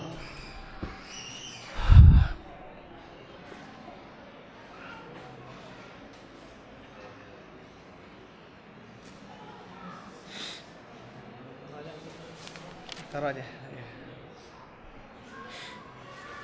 Taib, berkata mu'alif rahimahullah ta'ala, wa idza ra'aitar rajula, oh sudah ini. Wa ra'a Yunus ibnu Ubaid ra'a ibnahu, melihat anaknya, wa qad kharaja min indi sahibi hawa, dan anaknya itu keluar dari tempat ahli bid'ah. Faqala ya bunayya min aina kharajta, wahai anakku dari mana engkau keluar? Min indi Amr bin Ubaid, saya berasal dari Amr bin Ubaid. Qala ya bunay, wahai anakku, la an araka kharajta min baiti khunsa ahabbu ilayya min araka takhruj min baiti fulan bin wa fulan. Seandainya saya melihatmu keluar dari rumah khunsa, yaitu yang memiliki dua alat kelamin, lebih saya cintai daripada saya melihatmu keluar dari rumahnya si ini dan si itu, yaitu sahibu hawa, ahli bid'ah. Wala antalqallaha ya bunayya zaniyan fasiqan sariqan khainan, wahai anakku, kalau saya melihat engkau bertemu dengan Allah dalam keadaan berzina, fasik, mencuri, khainan, berkhianat, ahabbu ilayya, lebih saya cintai, min antalqahu biqauli ahli ahwa, lebih saya cintai daripada engkau berpendapat seperti pendapat ahli bid'ah. Ini menunjukkan bahaya dari kebid'ahan. Kemudian beliau katakan, ala tara anna Yunus bin Ubaid qad alima anna al-khuntha la yudillu ibnahu an dinihi wa anna sahibal bid'ah yudilluhu hatta yakfur. Sesungguhnya kata bahwasanya, bukankah kamu melihat bahwasanya Yunus bin Ubaid telah mengetahui bahwasanya khuntha, orang yang memiliki dua alat kelamin itu, la yudillu ibnahu an dinihi, tidak membuat seorang itu menjadi sesat dari agamanya. Tetapi sahibul bid'ah, orang yang pelaku bid'ah, yudillu hatta yakfur, bisa membuatnya sesat sampai dia menjadi orang yang kafir. Apalagi kalau kebid'ahan tersebut mukaffirah, bisa mengeluarkan seseorang dari agama Islam. Seperti yang mengatakan bahwa Allah berada di mana? Di mana-mana. Ini bahaya.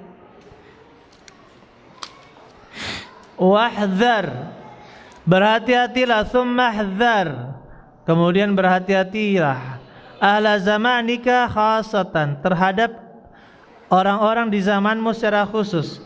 Wanzur man tujalis, dan lihatlah kepada siapa engkau duduk.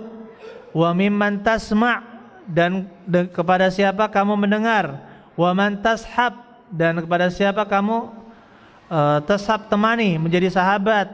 Fa innal khalqa, sesungguhnya makhluk, ka'annahum fi riddatin, seolah-olah dalam kemurtadan, illa man asamahullah minhum, kecuali orang-orang yang Allah lindungi dari mereka. Wa idza ra'aitar rajula, dan apabila engkau melihat seorang laki-laki, yazkur ibna abida Duat, menyebut ibnu Abi Duat, wa Bishran al-Marisi, dan Sumamah, begitu pula Abu Zuhail, Hisham al-Futi, atau salah satu dari pengikut mereka dan penyebar mereka, wa asyaihim, dan para penyebar pengikut mereka, fahdharhu fa innahu sahibu bid'ah, hati-hatilah, sesungguhnya dia itu sahibu bid'ah, ahli bid'ah. Fa inna haula kanu ala riddah, sesungguhnya mereka itu berdiri di atas kemurtadan.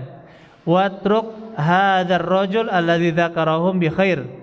Ya, tinggalkanlah lelaki ini yang menyebut kebaikan mereka, wa man dzakara minhum, yang disebut bersama mereka. Jadi ahli sunnah itu tidak mungkin menyebutkan kebaikan-kebaikan ahli bid'ah. Karena apabila disebutkan kebaikan-kebaikan ahli bid'ah, ditakutkan orang akan mengikuti kesesatan ahli bid'ah. Paham? Taib. 152 atau 153. Insyaallah sampai 160 kita berhenti ya. 160 atau 159 lah mungkin. Qala al-muallif wal mihnatu fil Islam bid'atun wa amal yawm fayumtahanu bis sunnah. Inna hadzal ilma dinun fanzuru amman ta'khuduna dinakum wa qawlihi la taqbalu haditha illa mimman taqbalu syahadatahu fatanzur fa in kana sahiba sunnah lahu ma'rifatun saduqan katabta anhu wa illa taraktahu.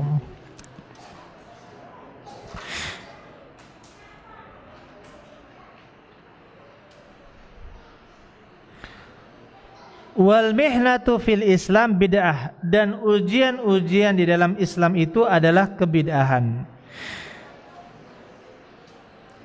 Ya, dan ujian itu adalah kebid'ahan. Jadi ujian kaum muslimin sekarang adalah bid'ah. Wa amal yaum fayumtahanu bisunnah.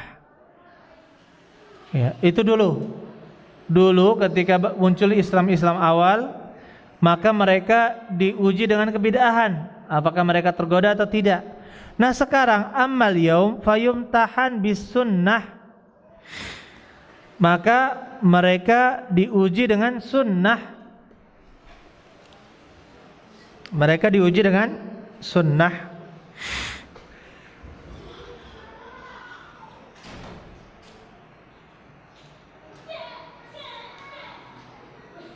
Tetapi sekarang katanya diuji dengan sunnah. Oleh karena itu liqaulihi, karena perkataan ini Muhammad bin Sirin, ya, bukan perkataan Rasulullah SAW. Inna hadzal ilma dinun fanzuru amman ta'khuduna dinakum. Sesungguhnya ilmu ini adalah agama. Oleh karena itu lihatlah kepada siapa kamu mengambil ilmu agamamu. Sesungguhnya ilmu ini adalah agama. Oleh karena itu lihatlah kepada siapa kamu mengambil ilmumu. Ini perkataan Muhammad bin Sirin di dalam muqaddimah Sahih Muslim. Wa qawlihi, dan perkataan la taqbalul hadis illa mimman taqbaluna syahadatahu. Janganlah kamu terima hadis kecuali yang kalian terima persaksiannya. Maksudnya jangan diambil hadis kecuali dari orang yang adil. Adapun orang fasik atau orang yang suka berdusta, maka tidak diambil darinya hadis. Fatanzur fa in kana sahibas sunnah lahu ma'rifah saduqan, ya. Apabila dia termasuk ahli sunnah dan dia memiliki ma'rifah ilmu dan dia itu saduq, jujur, katabta anhu wa illa taraktahu, engkau ambil ilmu darinya atau engkau tinggalkan. Jadi ketika menuntut ilmu, kita harus melihat kepada siapa kita mengambil ilmu. Jangan mengambil dari ahli bid'ah. Tidak boleh mengambil ilmu dari ahli bid'ah. Kemudian selanjutnya qala al-muallif rahimahullah ta'ala, wa idza aradtal istiqamah, apabila engkau ingin memiliki istiqamah alal haqqi, di atas kebenaran, wa tariqi ahli sunnah, dan jalan ahli sunnah, qablaka, sebelum kalian, fahdharil kalam, maka jauhilah ilmu kalam, wa ashabal kalam, dan juga ashabal kalam, orang-orang yang berbicara dengan ilmu kalam, wal jidal dan debat, wal mira perdebatan juga, wal qiyas dan orang-orang yang membuat aturan-aturan sendiri yang tidak ada hadisnya, wal munazara fid din dan juga orang-orang yang suka berdebat di dalam agama. Fa inna istima'aka minhum, sesungguhnya dengarmu minhum dari mereka, wa illam taqbal minhum, meskipun engkau tidak menerima darinya, yaqdahu syakka fil qalbi, akan memunculkan keraguan-raguan di dalam apa? Di dalam hati. Wa kafa bihi qabula, dan cukuplah itu ya qabula sebagai bentuk menerima. Ragu itu berarti menerima, fatahlak, kemudian engkau binasa. Wa ma kanat zandaqatun qattu wala bid'atun wala hawan wala dhalalatun illa minal kalami wal jidali wal mira wal qiyas. Tidak ada kemunafikan, tidak ada suatu kemunafikan pun. Begitu pula kebid'ahan, hawa nafsu dan kesesatan, kecuali berasal dari ilmu kalam, perdebatan, qiyas, dari aturan-aturan yang dibuat-buat. Wahia abwabul bid'ah, dan dia adalah pintu-pintu kebid'ahan. Wasyukuki dan keraguan-raguan, wazandaqah dan kemunafikan. Ini jelas ya. Jadi awal muncul kebid'ahan itu karena adanya kaidah-kaidah, kias-kias yang mereka buat di dalam agama mereka sendiri. 155.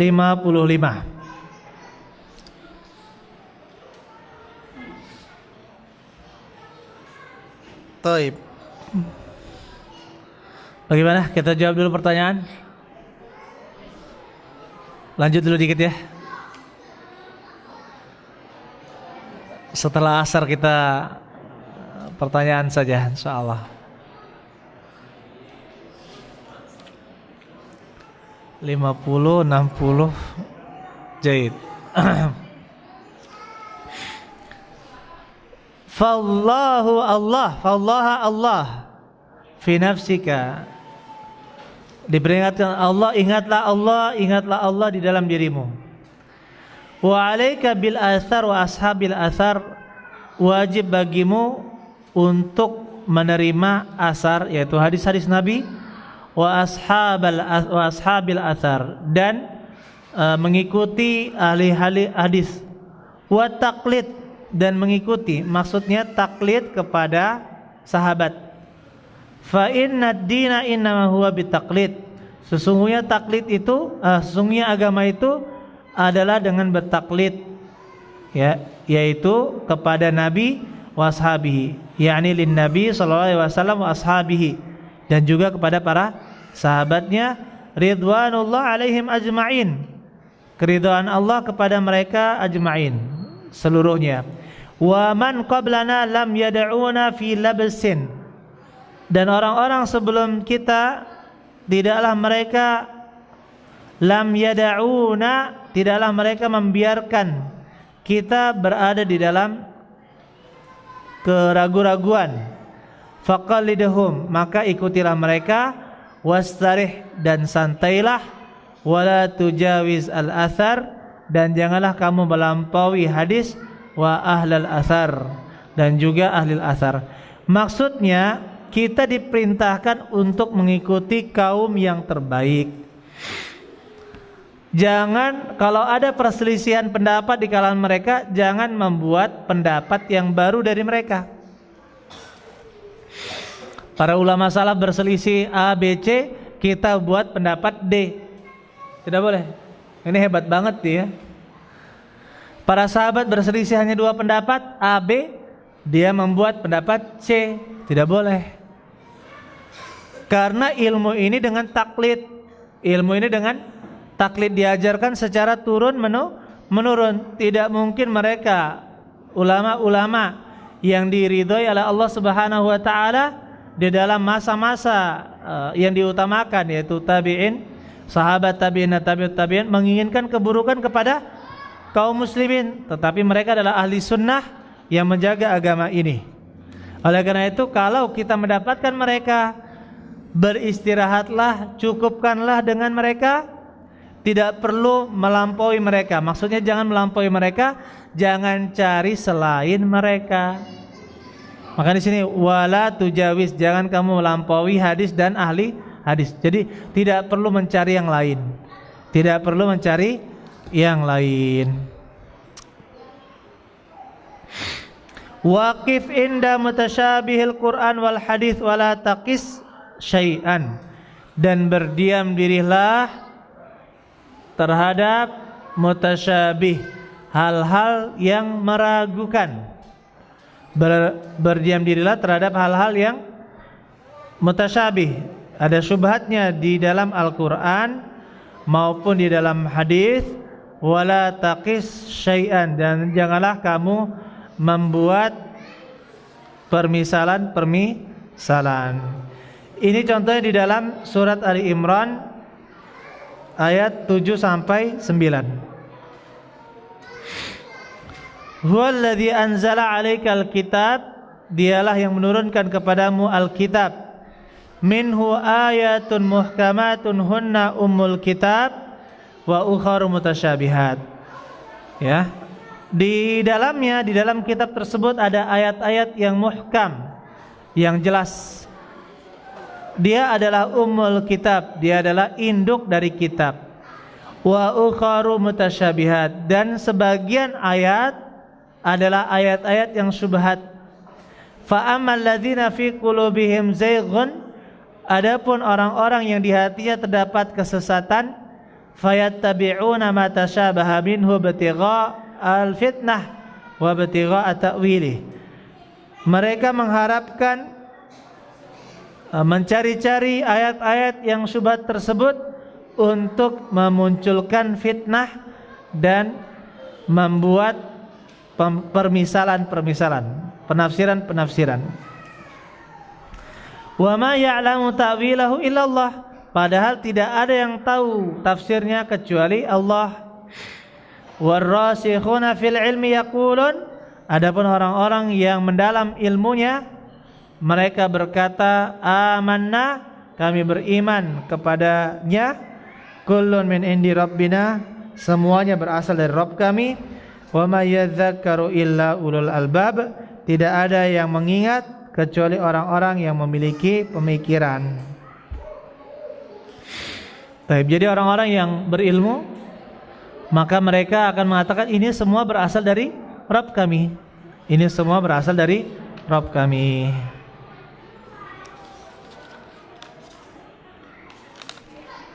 (156) atau 157.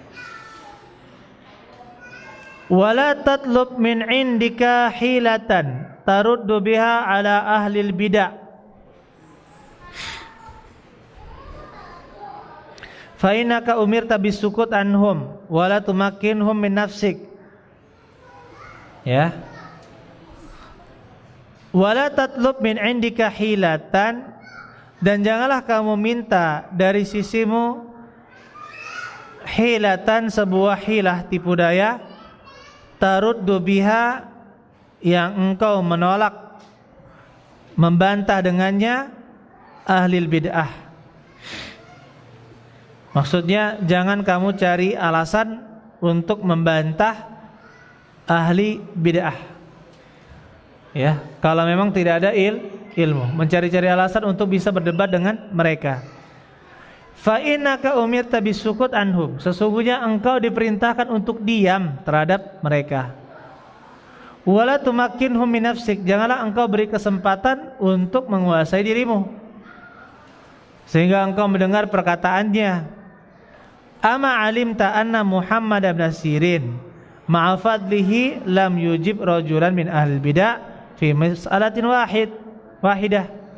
Bukankah kamu mendengar bahwasanya Muhammad bin Sirin rahimahullah menolak dengan keutamaan yang beliau miliki lam yujib rajulan, tidak menjawab panggilan seorang laki-laki min ahli bid'ah fi mas'alatin wahidah, pada satu permasalahan, wala sami'a minhu ayatan min kitabillah, dan tidaklah dia mendengar satu ayat pun dari kitab Allah yang muncul dari ahli bid'ah.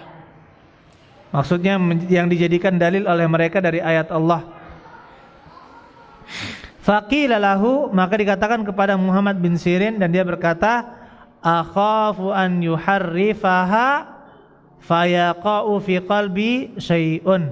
Saya takut dia merubah-rubah ayat tersebut. Ya, maksudnya merubah maknanya. Fayaqa'u fi qalbi syai'un, maka terjatuhlah di dalam hatiku sesuatu syubhat. Ini ayyuhal ikhwan, oleh karena itu berdebat dengan ahli bid'ah hukum asal jangan dilakukan. Berdebat dengan ahli bid'ah hukum asalnya apa? Jangan kita lakukan kecuali benar-benar dibutuhkan untuk membantah mereka. Dan itu pun disyaratkan dua hal. Orang tersebut memiliki ilmu dan ilmu terhadap kebid'ahan, dan bagaimana cara membantah kebid'ahan tersebut. Jadi bukan semua ulama ya. Dan yang kedua, memiliki kemampuan berdebat. Memiliki kemampuan berdebat. Jadi dua syarat untuk orang yang mau berdebat: memiliki ilmu yang pertama, yang kedua mengetahui ilmu kesesatan orang tersebut. Jadi dia pelajari seluruh kesesatan orang tersebut. Yang ketiga, ilmu cara membantah kesesatan tersebut, bagaimana membantahnya. Ini masalah ilmu, dia harus mengilmui itu semua tiga hal. Kemudian yang kedua, dia memiliki ilmu cara berdebat dan bisa berdebat.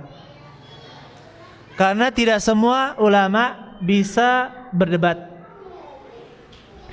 Ada ulama itu yang malu, ada ulama itu yang sukanya diam, ya. Tidak boleh dia berdebat. Ada juga ulama yang dia itu tidak diam tetapi tidak bisa menahan amarah. Ini juga tidak boleh berdebat. Tidak boleh berdebat, tidak bisa menahan amarahnya. Karena orang yang melihatnya akan melihat dengan ketenangan dia. Orang-orang awam yang melihatnya akan melihat bagaimana sifat dari orang yang berdebat. Jadi orang yang berdebat itu, begitu pula orang yang berdebat, kalau dia memang memiliki kemampuan debat, dia akan selalu otomatis memiliki hujjah, memiliki dalil, ya, main otaknya.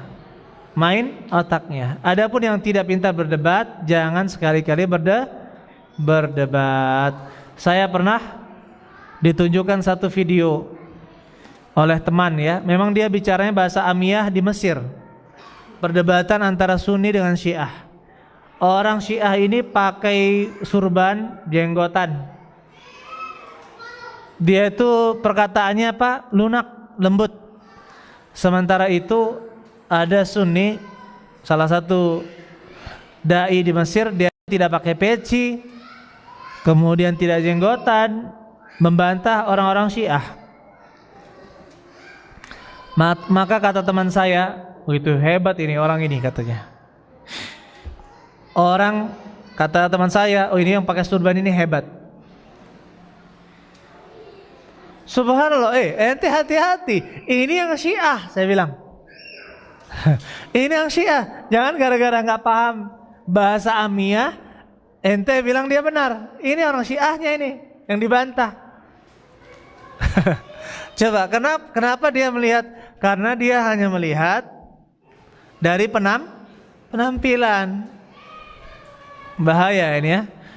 Oleh karena itu saudara-saudara sekalian, kalau toh antum terpaksa berdebat dengan ahli bid'ah, tahanlah diri dari amarah, tunjukkan adab dan perkataan yang sopan. Betapa banyak di kalangan para dai, ya bahkan ustadz-ustadz kita pintar, tetapi ketika dia berdebat tidak bisa menahan amarahnya, Tidak bisa menahan amarahnya walaupun dia benar, tetapi di dalam cara berdebat ini dianggap salah. Dan saya ingatkan ya ikhwan, seandainya ada ustadz berdebat kemudian direkam, jangan sekali-kali mendengar perdebatan dengan ahli bid'ah. Kenapa? Karena hati kita ini lemah. Kita tidak seperti ustadz itu yang memiliki ilmu dan ilmu kebid'ahan. Ya. Ketika kita sudah dengar syubhat-syubhat mereka, maka akan bercongkol ke dalam hati kita. Kita belum tahu jawabannya, terus kita bertanya-tanya, akhirnya ditanyakan di majelis umum, Ustadz, saya punya syubhat. Nah, ini bahaya, syubhatnya nanti dicerna, jawabannya tidak paham. Saya ingat Syekh Abdul Razak bin Abdul Muhsin Al-Abbad pernah waktu subuh ramai kan majelis beliau, tapi kayak gini juga. Habis subuh ngantuk, ya. Ada soal yang susah karena yang hadir di majelis beliau ini orang-orang pintar juga ada, dari magister, dari doktora, mahasiswa doktora. Ada soal yang susah ya, syubhat. Kata beliau, waduh, karena saya ini ada soal yang syubhat sebenarnya bagus, tetapi saya melihat sebagian dari kita ini ada yang ngantuk. Saya takut paham syubhat tapi tidak paham jawabannya atau bantahan terhadap syubhat tersebut. Akhirnya beliau tidak menjawab soal yang ditulis di kertas tersebut. Paham? Nah, seperti itu ya. Ini baru belajar satu kitab belum khatam. Wih, ada debat ustadz ini debat sama ustadz itu, sama kiai ini. Ayo kita tonton sama-sama. Aduh, gaya banget loh. Muhammad bin Sirin saja diajak untuk mendengar satu ayat, beliau tidak mau. Padahal Muhammad bin Sirin, ya, Muhammad bin Sirin.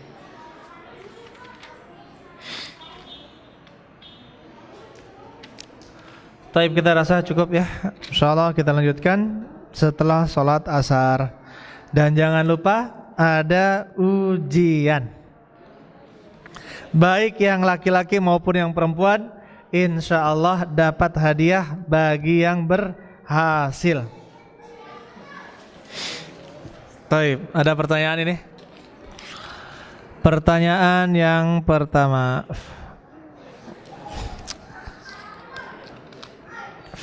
Tes. Bagaimana cara kita menasihati keluarga kita jika ada di keluarga kita ikut suatu tarekat tertentu, dan bagaimana cara kita sebagai orang yang telah mengenal sunnah untuk menghambat keluarga kita agar tidak mencapai tingkatan ma'rifat. Allah alam bissawab, ya. Terus ajak berpikir untuk cinta kepada Al-Quran dan cinta kepada hadis Nabi SAW, dan tidak mendahulukan pendapat manusia di atas Al-Quran dan As-Sunnah. Dengan terus kita ingatkan akan hal tersebut, insya Allah mudah-mudahan orang tersebut akan sadar, karena orang yang seperti ini akan mengutamakan akal mereka daripada dalil, ya. Apabila dia sudah cinta terhadap Al-Quran, cinta terhadap hadis Nabi SAW, maka dia akan menjauhi perkataannya sendiri insyaallah ta'ala, dan dia sadar insyaallah. Bagaimana jika kita menjadi makmum dari seorang imam yang bacaan Al-Qurannya masih banyak salah panjang harokatnya atau makharijul hurufnya salah? Apakah kita harus mengulang sholat apa tidak? Yang pertama, jika itu terjadi pada Al-Fatihah, tapi ini pertama, ini kalau benar-benar salah makhrajnya ya. Terkadang ada orang yang baru belajar tajwid, Ustadz, Ini saya nggak mau sholat di masjid itu. Kenapa? Bacaan Al-Fatihahnya nggak benar. Ketika Ustadz sholat di sana, apanya yang salah Al-Fatihahnya? Ini masih bisa ditolerir. Ya, masih bisa ditolerir, masih bisa dimaafkan. Ya, makanya terkadang terburu-buru menghukumi sesuatu. Tapi kalau benar yang dikatakan oleh saudara kita ini, mendapatkan imam yang seperti ini, apabila Al-Fatihahnya rusak makharijul hurufnya, sedangkan kita memiliki makharij yang baik, maka berpisahlah dengan imam.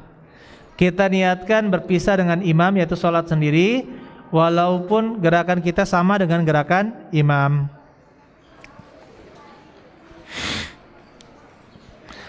Kenapa harus bermanhaj salaf? Mengapa harus bermanhaj salaf? Karena kita diperintahkan untuk mengikuti para sahabat. Allah Subhanahu wa taala berfirman, "Wa may yushaqiqir rasul min ba'di ma tabayyana lahul huda wa yattabi' ghayra sabilil mu'minin nuwallihi ma tawalla wa nuslihi jahannam wa sa'at masira." Barang siapa yang menyelisihi rasul setelah jelas baginya petunjuk dan mengikuti jalan selain jalan orang-orang yang beriman, nuwallihi ma tawalla, maka kami biarkan dia kepada kesesatannya dan kami masukkan dia ke dalam neraka, dan ini seburuk-buruk tempat kembali. Jadi ini perintah dari Allah untuk mengikuti jalan orang-orang yang beriman. Siapakah orang-orang yang beriman di zaman Nabi SAW ketika turunnya ayat ini? Siapa? Para sahabat. Begitu pula kita diperintahkan untuk Allah Subhanahu wa taala meridhai orang-orang yang mengikuti jalannya kaum Muhajirin dan Ansar. Allah Subhanahu wa taala berfirman dalam surat At-Taubah ayat 100, "Wasabiqunal awwaluna minal muhajirin wal ansar walladzina tabauhum bi ihsan radhiyallahu anhum wa radu'an wa 'adda lahum jannatin tajri tahtahal anhar khalidina fiha abada." Ya.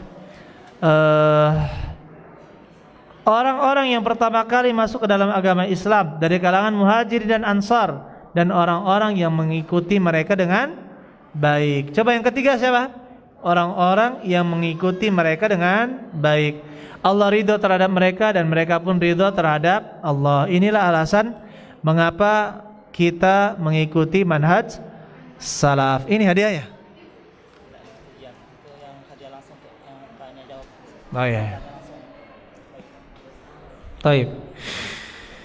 Apa hukumnya seorang menghalalkan hal-hal diharapkan oleh Allah haram, ya, tidak boleh. Bagaimana seorang yang menganggap rokok itu halal menurut pendapatnya? Jika dia dibangun di atas ijtihad, ya, dia mengatakan rokok itu halal, maka Allah alam bisawab, ini masuk dalam ranah ijtihad, karena tidak ada dalilnya di dalam Al-Quran dan As-Sunnah, tapi berlaku qiyas kepadanya. Adapun orang yang menganggap riba itu bentuk usaha mencari rezeki dari Allah, maka ini pendapat yang bisa kufur, yang bisa mengeluarkan dia dari agama Allah Subhanahu wa taala, karena Allah telah mengharamkan riba, wa ahlalul bai'a wa harramar riba, dan Allah menghalalkan jual beli dan mengharamkan riba. Adapun orang yang menghalalkan yang diharamkan oleh Allah Subhanahu wa taala, maka dia telah menjadikan dirinya sebagai Rabb atau menyaingi Rabb. Orang seperti ini kafir. Ya, orang seperti ini kafir.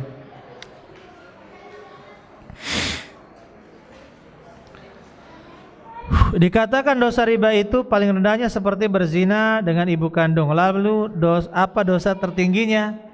Allah alam bisawab, adana riba, kata Rasulullah SAW, mithlu an ya'ti ummahu alaniyah. Sekecil-kecilnya dosa riba adalah seperti mendatangi ibunya sendiri dengan terang-terangan. Apakah disebutkan yang lain? Jawabannya, apa dosa riba yang paling besar? Allah alam, tidak disebutkan di dalam hadis Nabi SAW. Tetapi ini menunjukkan ya ikhwan, kalau yang paling rendah saja seperti itu, maka bagaimana dengan yang paling tinggi. Ya.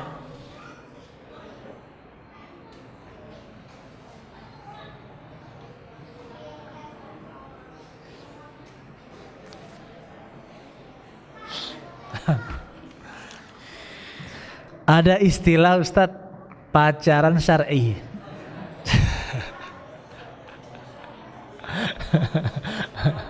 Pacaran syar'i.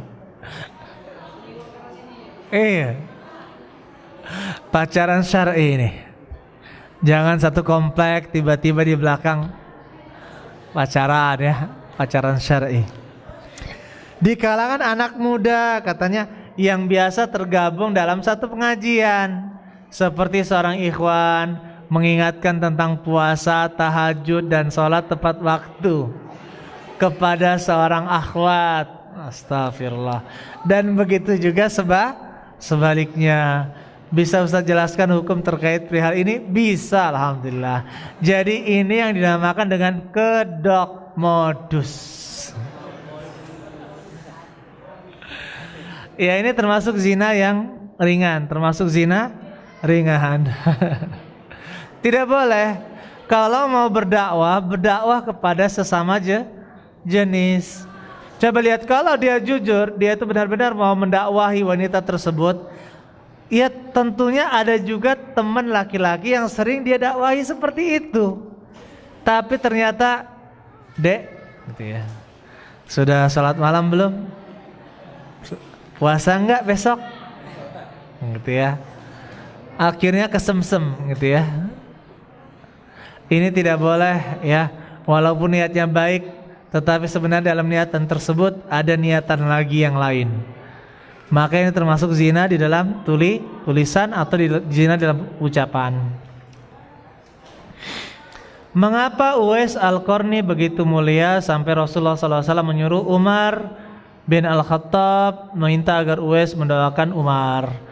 Karena Uwais Al-Qarni termasuk mukhadram, yaitu tabi'i yang tidak sempat bertemu dengan Nabi SAW, dan dia hidup di masa Nabi SAW. Beliau hidup di Yaman. Tidak ada yang menghalangi beliau menuju Rasulullah SAW kecuali dia harus berbakti kepada ibunya, mengurus ibunya yang tua, sehingga dia harus mengurusnya, baktinya terhadap orang tuanya. Inilah yang menghalangi bertemu dengan Rasulullah SAW. Uwais Al-Qarni sangat tinggi kecintaannya kepada Rasulullah SAW, sangat taat kepada Allah Subhanahu Wa Taala, sangat suka menyembunyikan amalan-amalan solehnya, dan tidak suka dipuji-puji oleh orang-orang lain. Sehingga ketika setelah bertemu dengan Umar bin Khattab, maka tidak ada jejak sejarah lagi di manakah Uwais Al-Qarni berada setelah bertemu dengan Umar bin Al-Khattab.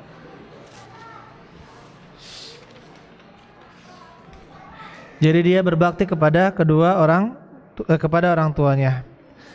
Bagaimanakah membantah perkataan seseorang yang mengatakan ada bid'ah hasanah? Panjang, hanya saja kalau mereka mengatakan bid'ah hasanah, yang mana sih contoh bid'ah hasanah? Bid'ah hasanah itu seperti ini. Oh, berarti bid'ah ya. Bilang saja, berarti ini bid'ah. Ya. Iya, bid'ah. Iya, ini berarti bid'ah. Nah, berarti jangan salahkan dong saya ngucap ini bid'ah. Jadi jangan salahkan dong saya mengucapkan ini bid'ah. Berarti bid'ah. Santai saja. Kalau dia bilang bid'ah hasanah, bilang itu bid'ah. Maka dia bilang, aduh, tega banget loh katanya. Tadi dikatakan bahwa barang siapa yang meninggalkan sebagian sunnah, maka dia meninggalkan sunnah seluruhnya. Maksudnya ini adalah orang yang meremehkan sunnah, meremehkan hadis Nabi SAW. Sunnah yang dimaksud dari perkataan beliau adalah hadis Nabi SAW. Yang meremehkan satu hadis Nabi SAW maka meremehkan seluruh hadis Nabi sallallahu alaihi wasallam. Ya, orang tersebut jika mengingkari hadis Nabi, maka dia kafir, keluar dari agama Islam.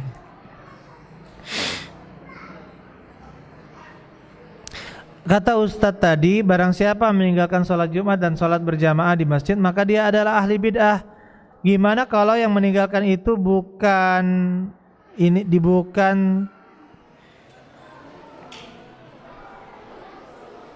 tapi terkena penyakit mata sampai dia tidak bisa melihat, ya, kecuali dikit-dikit bisa melihat. Syukran. Maksudnya bagaimana dengan orang yang buta gitu ya, yang tidak mengerjakan sholat berjamaah? Kita katakan maksudnya di sini ahli bid'ah. Ini menurut Imam Al-Barbahari, ahli sunnah itu dicirikan dengan sholat berjamaah. Karena dulu di zaman Nabi pun orang-orang munafiklah yang sering meninggalkan sholat berjamaah. Jadi ciri-ciri kebid'ahan di zaman sekarang meninggalkan sholat berjamaah. Bagaimana dengan orang buta? Orang buta di zaman Rasulullah SAW juga ada, yaitu Abdullah bin Umi Maktum, sahabat Nabi yang ditunjuk menjadi muadzin atau menggantikan Rasulullah SAW menjadi imam ketika beliau tidak ada di Masjid Nabawi. Maka yang seperti ini ayyuhal ikhwan, ya, Abdullah bin Umi Maktum selama dia masih bisa ke masjid tetap diwajibkan untuk ke masjid.